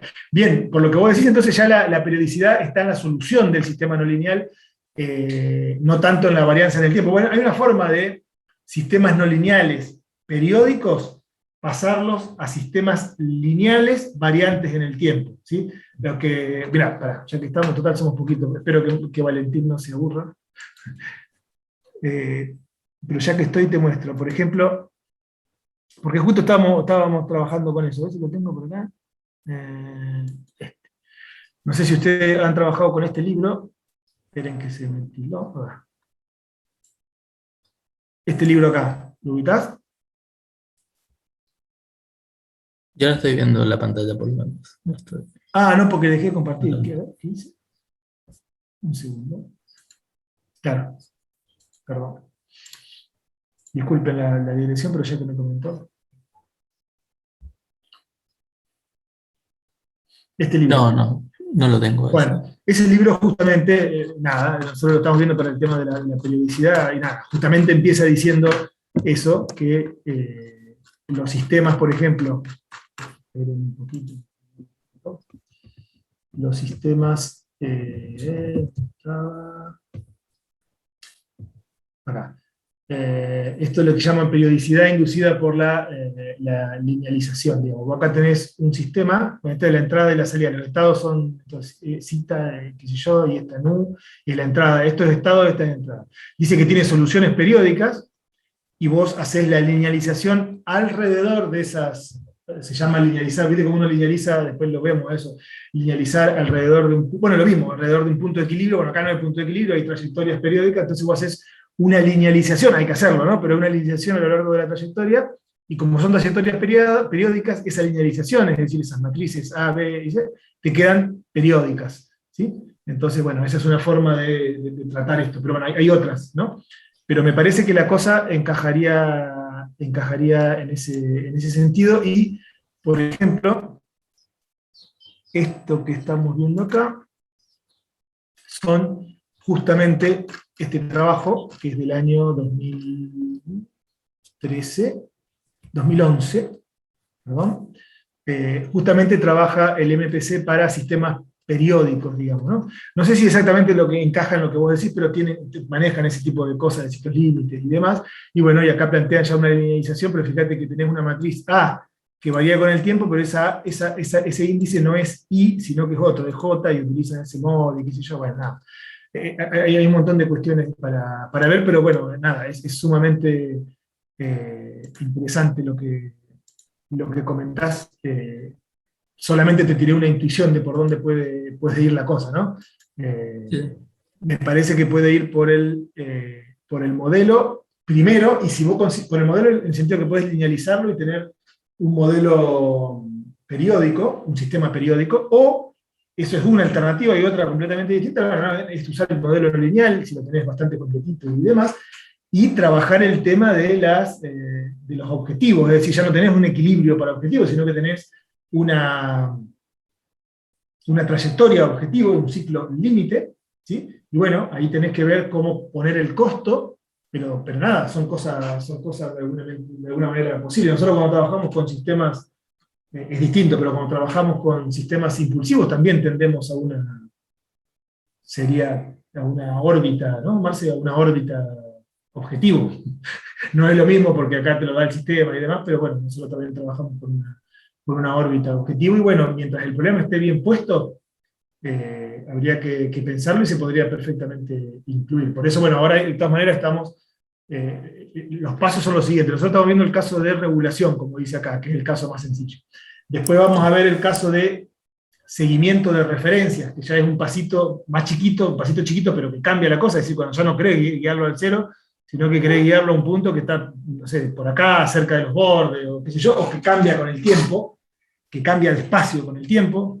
Después el paso que le sigue es seguir trayectorias, es decir, seguir cuando la referencia no solo que no es cero, sino que además cambia, pero continuamente con el tiempo. Ese es otro problema. Y bueno, un caso particular de ese es el caso de seguimiento de trayectorias periódicas. Incluso también nosotros, otra cosa que podría, respondiendo a tu pregunta, que podría encajar mejor incluso con esto, con lo que vos me estás diciendo, es el seguimiento se llama MPC para seguimiento de trayectorias, justamente se utiliza en robótica. Nosotros también estamos metiendo un poquito ahí la cuchara medio de costado, con gente especialista en el tema, que yo, con Ignacio Sánchez y demás. Y lo que ahí tenés vos es que tenés que seguir una trayectoria, y una trayectoria periódica, justamente.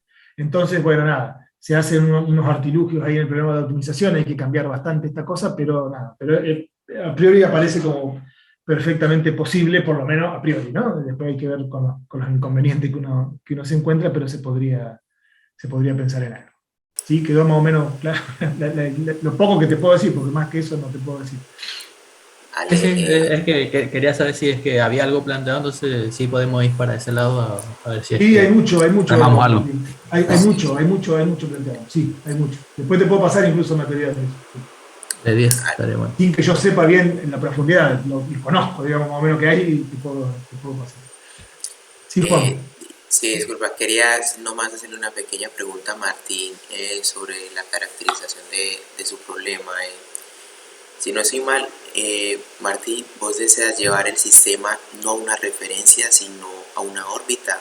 En cuanto a órbita me refiero, yo llevo mi sistema a un punto, un set point deseado, y qué sé yo, él puede tener unas perturbaciones que lo hacen rodar alrededor de una órbita, y yo quiero que, teniendo en cuenta esas perturbaciones, yo llevo mi sistema ahí y él no se sale de esa órbita que yo ya tengo caracterizada.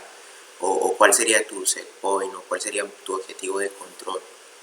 ¿Sí me hago entender un poco? Porque uno puede tener como una órbita en el cual yo llevo mi sistema a ese punto, y ya a partir de ahí yo me aseguro de que cualquier perturbación de voltaje no me lo saca de esa referencia que yo ya tengo caracterizada, ¿sí me hago entender? Sí, la idea igual, o sea, tanto no podría explicar porque como todavía no lo formulamos bien del todo al problema, o sea, estamos en ese camino. Pero la idea es que cuando nosotros planteamos el sistema, lo que obtenemos al resolver el sistema autónomo es el voltaje, y ese voltaje tiene algo que depende de las corrientes que vienen de otras células, de otras neuronas. Entonces, dependiendo de la intensidad de esa corriente, lo que hace es cambiar esa órbita. O sea, el periodo, la frecuencia, ese tipo de cosas. Entonces, lo que tratamos de hacer es que, dependiendo de esa corriente que viene de las otras neuronas, que nosotros podamos meter algo o hacer qué modificamos y cómo modificamos para que se mantenga dentro de esa órbita, o que cambiemos la órbita en sí, que hagamos que se mantenga dentro de una frecuencia. Ok. Y entonces esas corrientes que te llegan de otras neuronas serían como perturbaciones para tu objetivo, o sea, porque tú quieres estar en una órbita, ¿no? Si no te entiendo, si estoy entendiendo bien.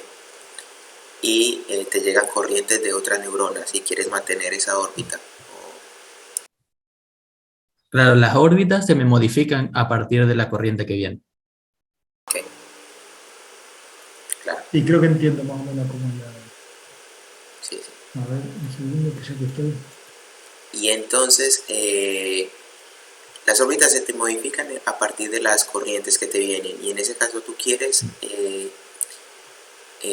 mantener esa órbita, o ya modificada, trabajar sobre esa modificación. O sea,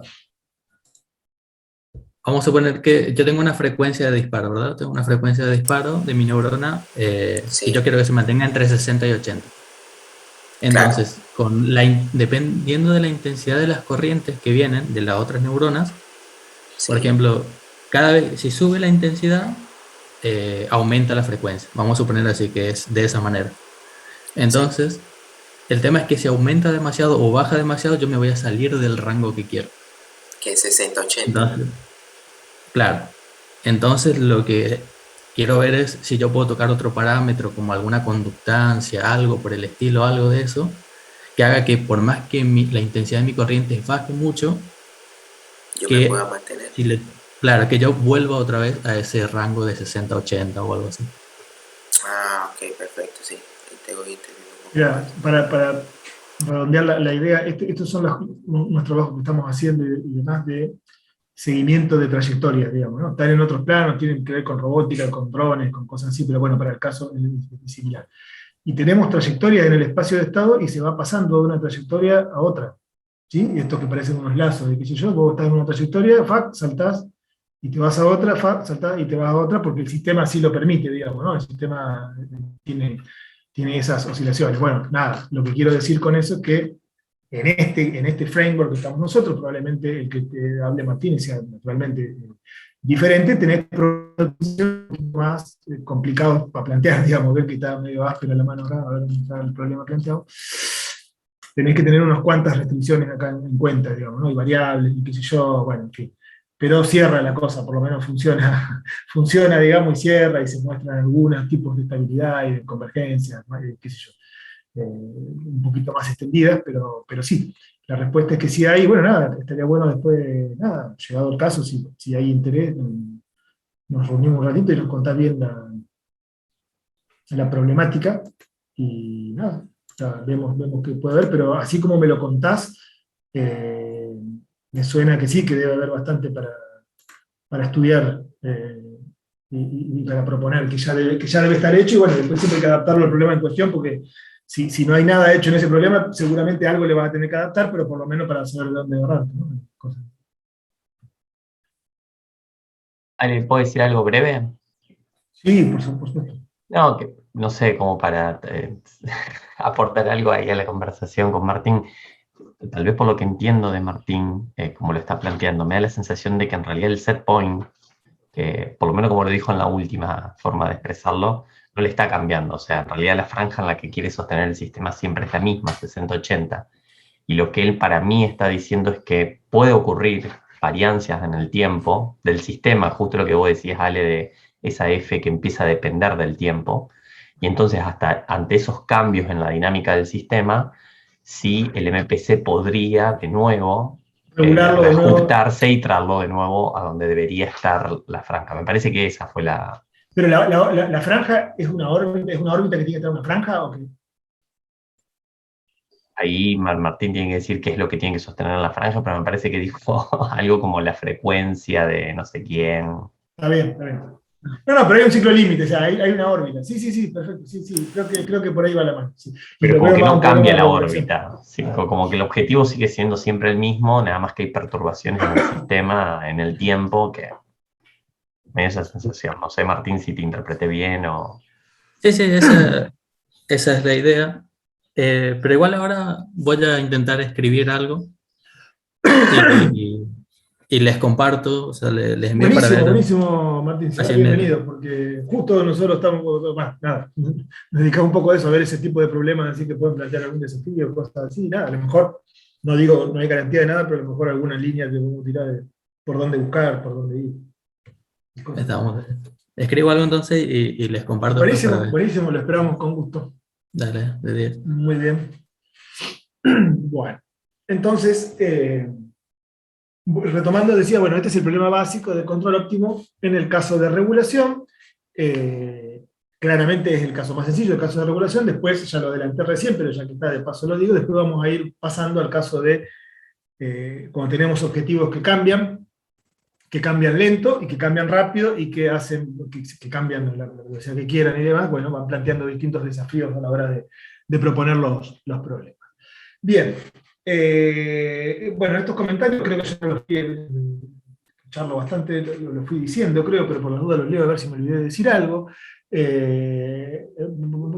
Pues los estados se relacionan, ya lo dije, según la evolución del sistema. Bueno, eso ya va de suyo. El estado inicial es el medido, que es el phi de 0, bueno, sí, el x0 del x, que a su vez es lo que llamamos como phi de 0 de xu.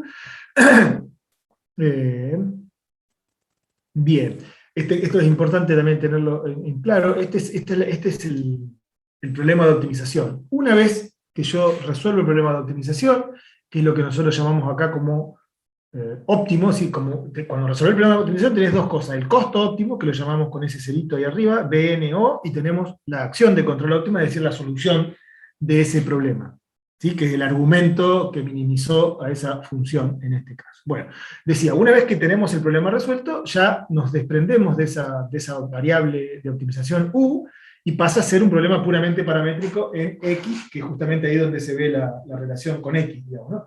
El Bn óptimo es una función solo de X. El Bn es de X y de U, ¿sí? Pero el Bn óptimo, perdón, es de X solamente, depende de X. Y en este caso se lo iguala a esto, es decir, que es justamente la función costo evaluada en donde, en ya una U particular, que es la U óptima, la que ya me dio como resultado. Si yo le evalúo al costo en esa U, obtengo el costo óptimo, ¿sí? Que es la solución óptima de ese problema. Bien, como les decía, acá lo formalizamos un poquito más. Ese conjunto XF, que es el conjunto terminal, impone implícitamente un conjunto de restricciones para las acciones de control en Pn, ¿sí? Es decir, no solamente tenemos las restricciones de control, acá, sino que esta restricción de alcance se le suele llamar, es decir, porque yo tengo que alcanzar un conjunto en una determinada cantidad de pasos, me impone restricciones para la U, y porque es la variable de optimización, digamos, ¿no? Entonces, podemos poner el problema directamente de manera mucho más sencilla, tratando de describir ese único conjunto factible de la U, es decir, queremos escribir este problema de manera que se reduzca todo a decir que la U tiene que pertenecer a un conjunto U caligráfico, perdón, como está acá, ¿sí? ¿Cómo hago eso? Entonces, ese conjunto UN de X, fíjense el detalle, ¿qué es lo que quiero hacer? Ya lo adelanto un poco, así como puse un BN de X, acá quiero poner un UN de X, ¿sí? Es decir, quiero poner todas estas restricciones como un solo conjunto, y ese conjunto va a depender de N, justamente, como dependía el costo. ¿Por qué? Porque me aparece la restricción esta de alcance, si no, probablemente no tenga nada que ver con N, ese conjunto es independiente de N, pero fíjense que acá me aparece ese X de N, y sobre todo va a ser función de X, del estado actual, como también el blanco. Entonces, ese conjunto UN de X es el conjunto de secuencias de control que satisfacen tanto las restricciones de estado como las de control. Es decir, que satisfacen esta restricción y esta, además de que naturalmente avanzan con el sistema. Pero ¿cómo lo escribimos? UN de X es igual, esto es importante cómo se lo define, porque más allá de que después lo hagamos o no en las programaciones y demás, ayuda a entender de qué depende cada cosa. Acá, por ejemplo, es importante decir que el conjunto de restricciones depende de X, como también la función de costo. ¿Sí? No es un conjunto que está en el aire, sino que depende de X. Bueno, son todos los U's, secuencia de U's, U negrita, tales que X, U, es decir, la dupla X estado inicial, U secuencia completa desde ahora hasta n-1 paso adelante, pertenecen a un conjunto que llamamos ZDN.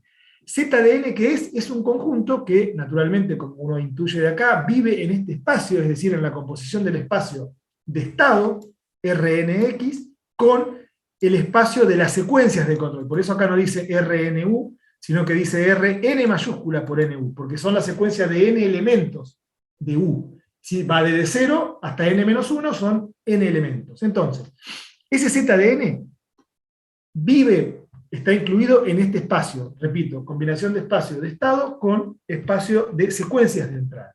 ¿Y cómo está definida? Bueno, es un poquito engorrosa la forma, pero es bastante intuitiva. Básicamente, son las duplas que cumplen con todas esas restricciones simultáneamente. Es decir, X, U, tal que las U de K, cada una de las K, porque acá, fíjense que está ese para todo K, quedó medio chico la cosa. Bueno, todo ese K es para todo K en el rango de 0 a n-1, decía que para todo K, las U de K tienen que estar en su conjunto que les propio, el U, la evolución del sistema, estos son los estados, ¿no? Los estados k'ésimos, largando en X y afectados por la secuencia U, tienen que estar en X, y eso para todo K, y además, como frutilla del postre, el último, el phi de N, acá, no de K, de N, tiene que estar, en XD, es decir, tiene que haber alcanzado el conjunto terminal.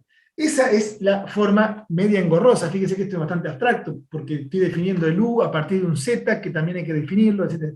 Pero bueno, lo interesante de esto es ver que el problema de optimización, como dice acá, se puede escribir de esta manera bastante más sencilla, es decir, el mínimo de Bn de X, U, tal que U pertenezca a este conjunto. ¿Sí? Este problema es el mismo que está acá, resumido en el sentido de que yo todas las restricciones las condensé en este conjunto UN de X. ¿Sí? Bien, algunos comentarios. Ese ZDN que acabo de decir se llama conjunto de duplas admisibles, ¿sí? Es decir, es el conjunto de todas esas duplas. Dupla, ojo, no es XU, es X secuencias de U directamente, para el cual una X, porque depende de X esto también, ¿sí? Porque yo tengo que largar de algún lado, desde el X, y las restricciones van a ser cumplidas, las restricciones del problema P. ¿Sí? Asociado a, esto es importante también, asociado a ese conjunto admisible Zn, está el conjunto controlable en n pasos a xf. Es decir, recuerdan que vimos los conjuntos controlables a n pasos, en pasos a otro conjunto. Bueno, acá claramente aparece ese concepto, porque nosotros queremos llegar en n pasos hasta xf. ¿Sí? Entonces, bueno, tiene sentido considerar ese conjunto, esperen que me perdí, ¿dónde estoy? Acá. Tiene sentido considerar lo que nosotros llamamos el x caligráfico n, que es ni más ni menos que el conjunto, repito, controlable en n pasos hasta xf, hasta el conjunto terminal. Como ya intuirán, ese xf después de cajón le vamos a pedir que sea invariante, pero todavía no dijimos nada.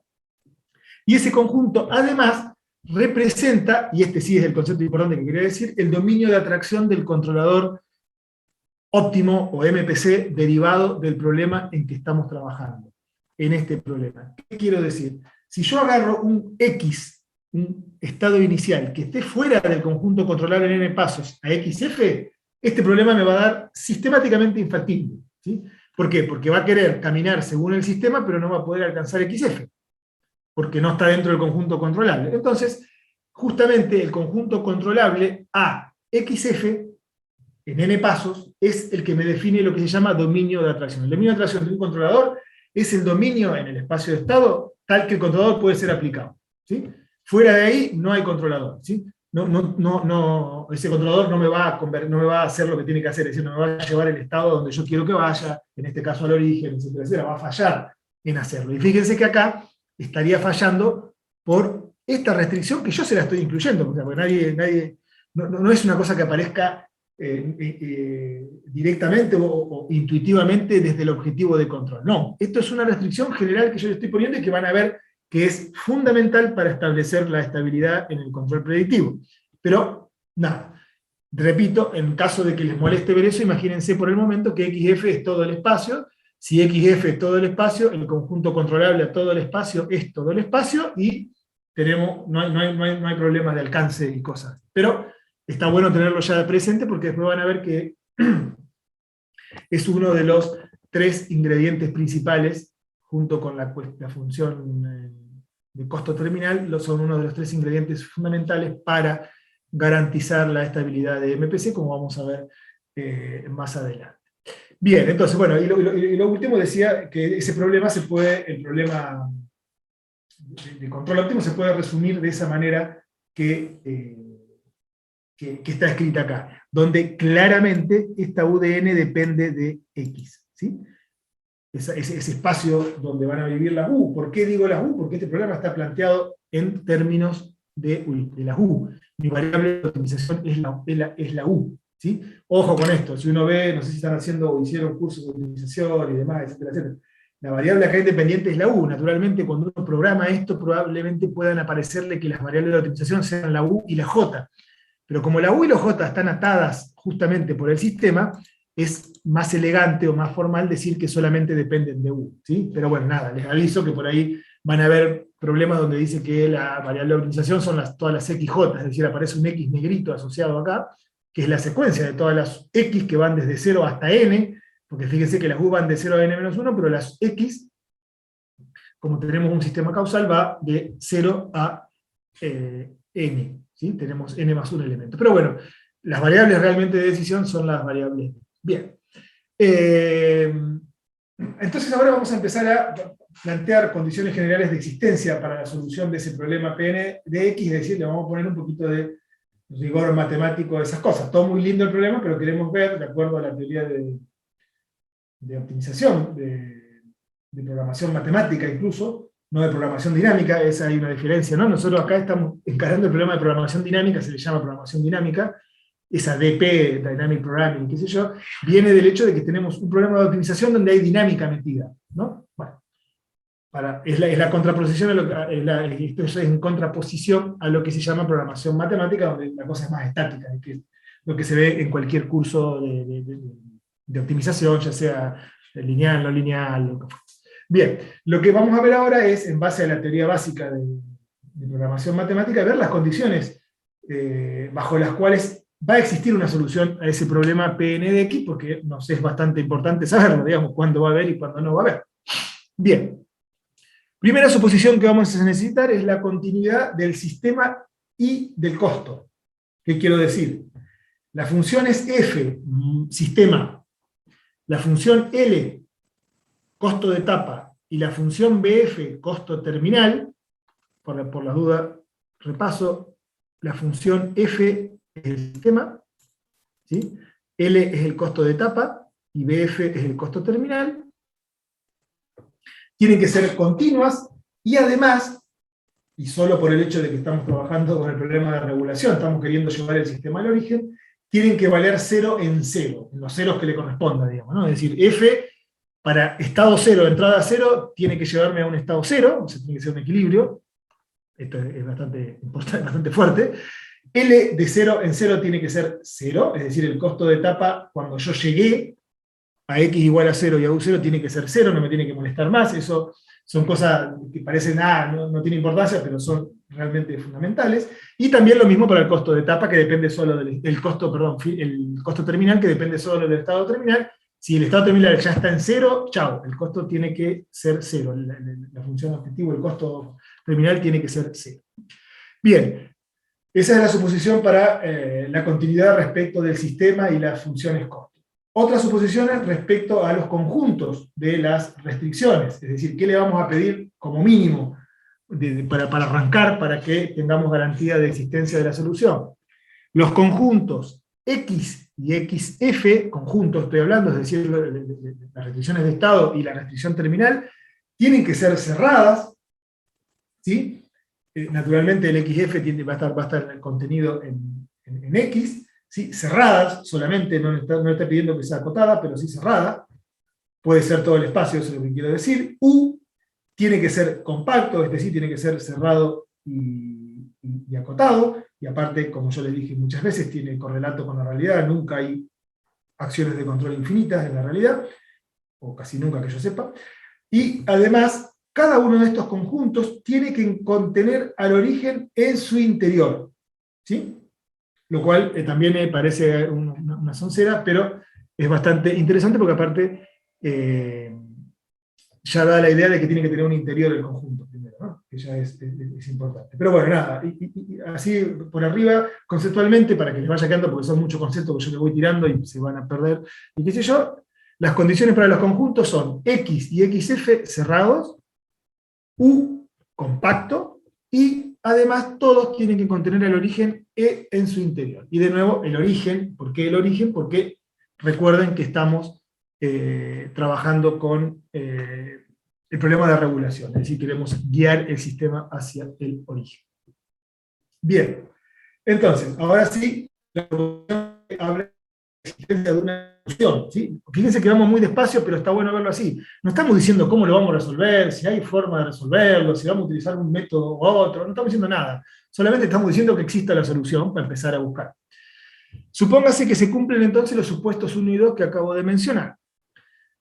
Bien, de esa manera podemos decir que la función Bn es continua, bueno, esto es fácil en Zn, hereda la función Bn, hereda la continuidad de sus componentes, digamos, y lo va a hacer en Zn, es decir, en el conjunto admisible.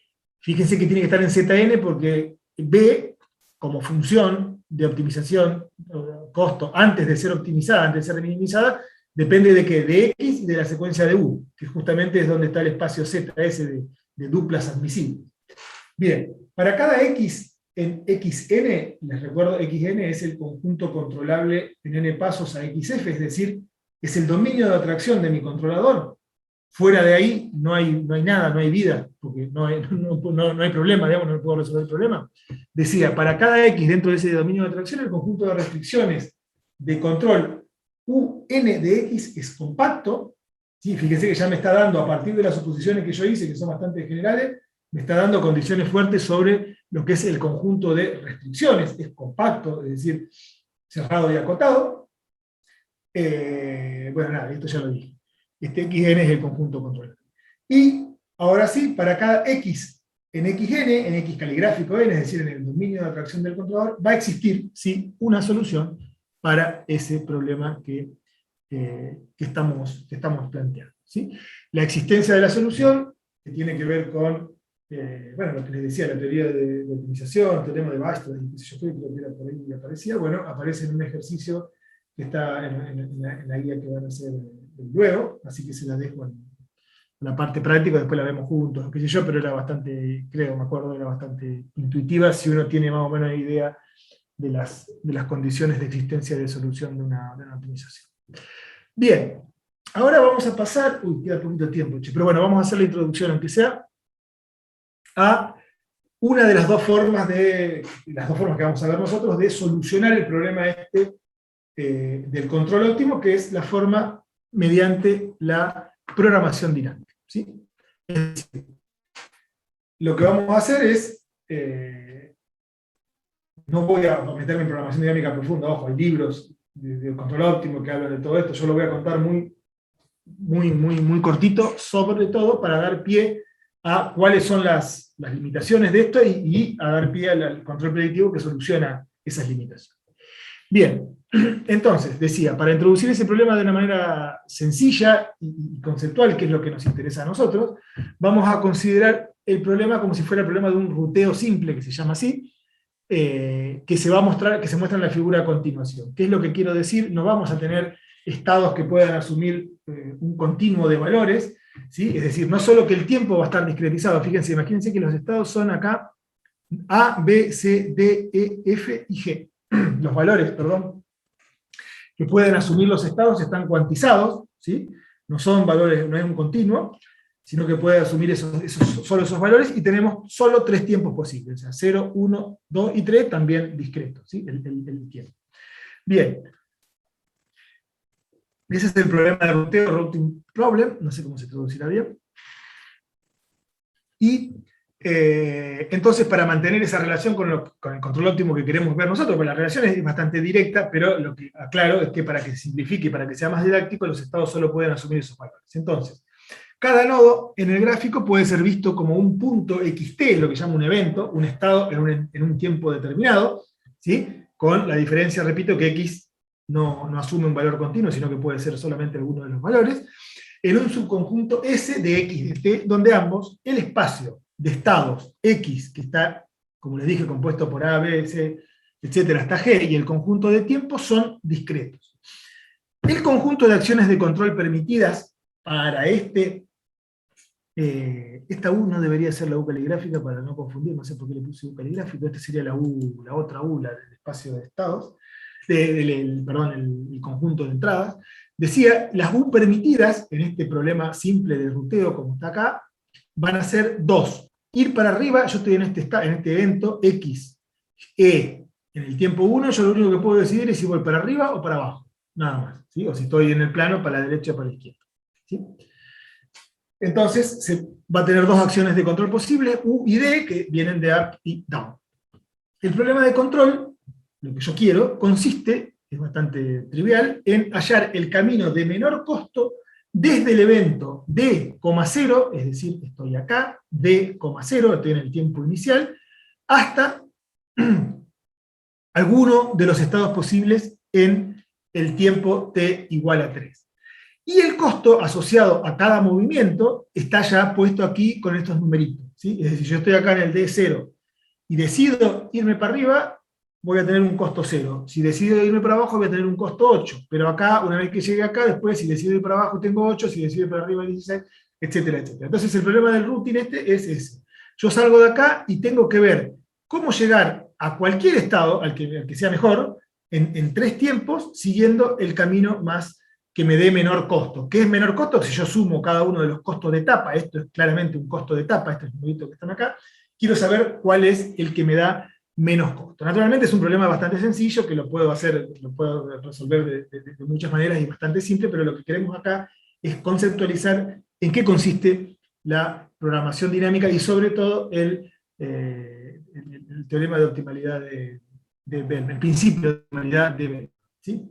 Estoy viendo que me estoy quedando sin tiempo y quiero ver dónde cortar para que no quede trunca la cosa. Bien. Entonces, este problema es equivalente, en realidad, si uno lo ve así como lo acabo de decir yo, a elegir una secuencia de control de lazo abierto, es decir, una secuencia de U0, U1 y U2, 3 nomás, porque tenemos 3 tiempos, se termina el mundo después del tercer tiempo, del tiempo 3, es decir, acá no hay más nada. de controles admisibles. En realidad hay 2 a la n secuencias, siendo n el número de etapas, que es 3, en el caso del ejemplo anterior, es decir, es 2 a la 3, 2 por 2, 4 por 2, 8, tenemos 8 posibilidades, o sea, es re chiquito el problema, es muy sencillo, y nos deriva en la tabla esta que está acá, ¿sí? Fíjense que bastante, los controles posibles, es decir, yo aplico upper, upper, upper, upper, upper, down, upper, es decir, todas las posibles combinaciones, tengo todas estas acciones de control. Es decir, ya muestro las cartas del principio y tengo todos estos costos posibles. 20 en el primero, 24, 16, 24, 24, 32, 20, 16. Bien. De ver eso solamente, esto es lo que se llama resolverlo por fuerza bruta, como le dicen, brute force, o sea, viendo todas las posibilidades que hay, porque es todo discreto acá, y eligiendo la más chica, bueno, veo que hay 2 secuencias de control que son las mínimas, que son las óptimas, ¿sí? En este caso es la UDU y la DDD, me dan las 2.16, y las 2 son las más chicas que hay. Bien, y ahora sí ya termino, porque ya estamos en tiempo de descuento. Esa forma de resolverlo es una forma que no es la indicada, digamos, porque ese 2 a la n puede crecer, y sobre todo si yo tengo estados que pueden tomar valores continuos y demás, esto sería una cosa complicadísima de resolver y demás.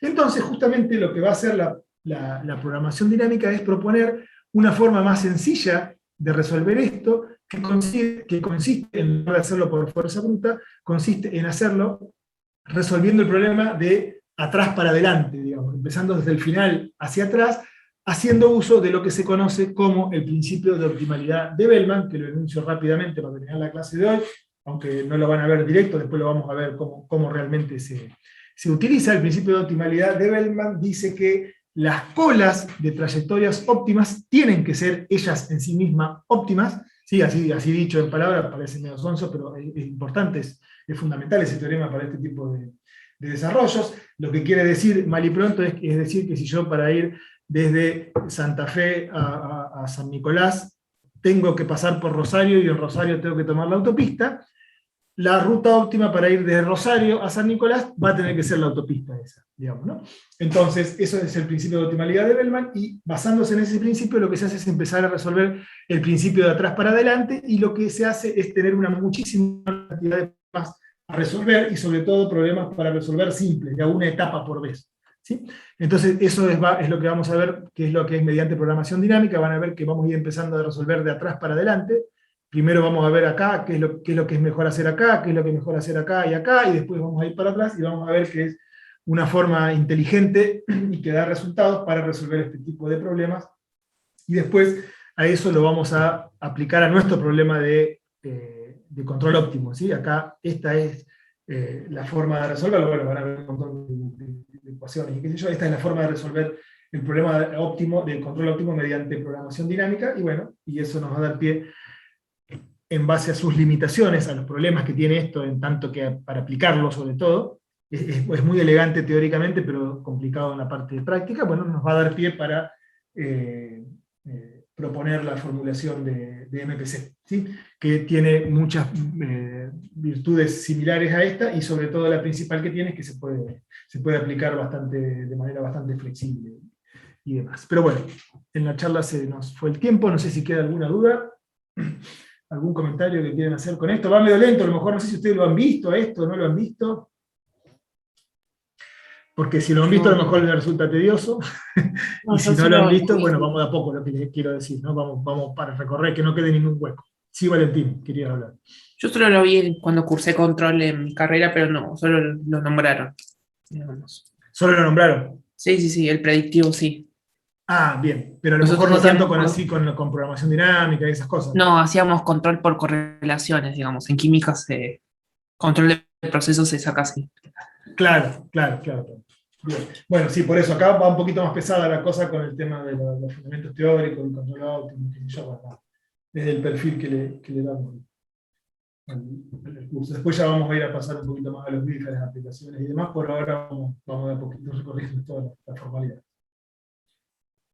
Bueno, listo, entonces voy a parar la... Ale, Recording stopped. ¿puedo Sí. preguntarle algo a Valentín? ya Dale. aprovechando que está acá. Valentín, vos no estás en el aula. ¿Hay una razón? ¿En qué aula? El aula virtual. En el aula virtual, porque ahí es donde tienen que entregar los TPs. Yo acá te dejo el link. A ver. Yo pude entrar al aula como Bien. invitado. Claro, pero tendrías que entrar como estudiante, porque si no, no vas a poder hacer la entrega del TP. Estaba mirando la entrega de TP y no figuras como participante. A mí me avisó, me avisó José que estaba retrasado, me pidió unos días más, pues yo le dije que sí, no había problema, unos días más nomás. No, eso no pasa nada. En realidad el TP cierra el 30, o sea, cerraba el 15 como para poner una fecha, pero tienen tiempo hasta el 30, cualquier cosa, Buenísimo, eso con le voy a delay. decir a José. Sí, pero está bien lo que decís, Marcelo, que tiene que ponerse, tiene que registrarse, sí. Explícale ahí cómo. ¿Me tengo que mandar un mail a la facultad?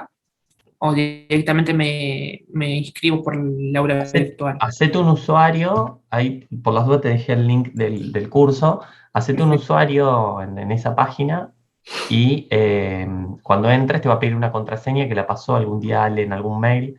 No sé si Ale la tenés a mano, si no la Sí, sí, busco. es la de que ingreso con el invitado, ¿no? Controla. Esa misma. Nada más que si te haces un Perfecto. usuario, te va a registrar dentro de él. Y ahí vas a poder cargar Y tu cualquier TP. cosa pedime si te falta algo. Yo tengo unas claves acá, ya ni sé cuáles son cuáles, pero. No, está bien, no sabía. Hoy me inscribo. Perfecto, gracias. Bueno, Yo quería avisar que el jueves que viene no voy a estar presente en la clase. Voy a Bueno, ver la grabación. Cualquier cosa. perfecto, sí, la estamos registrando. Perfecto. Bueno, entonces, listo, si no hay más comentarios al respecto, nos vemos el martes próximo. Bueno, nos vemos, Ale. Nos vemos. chao, gracias. Hasta luego.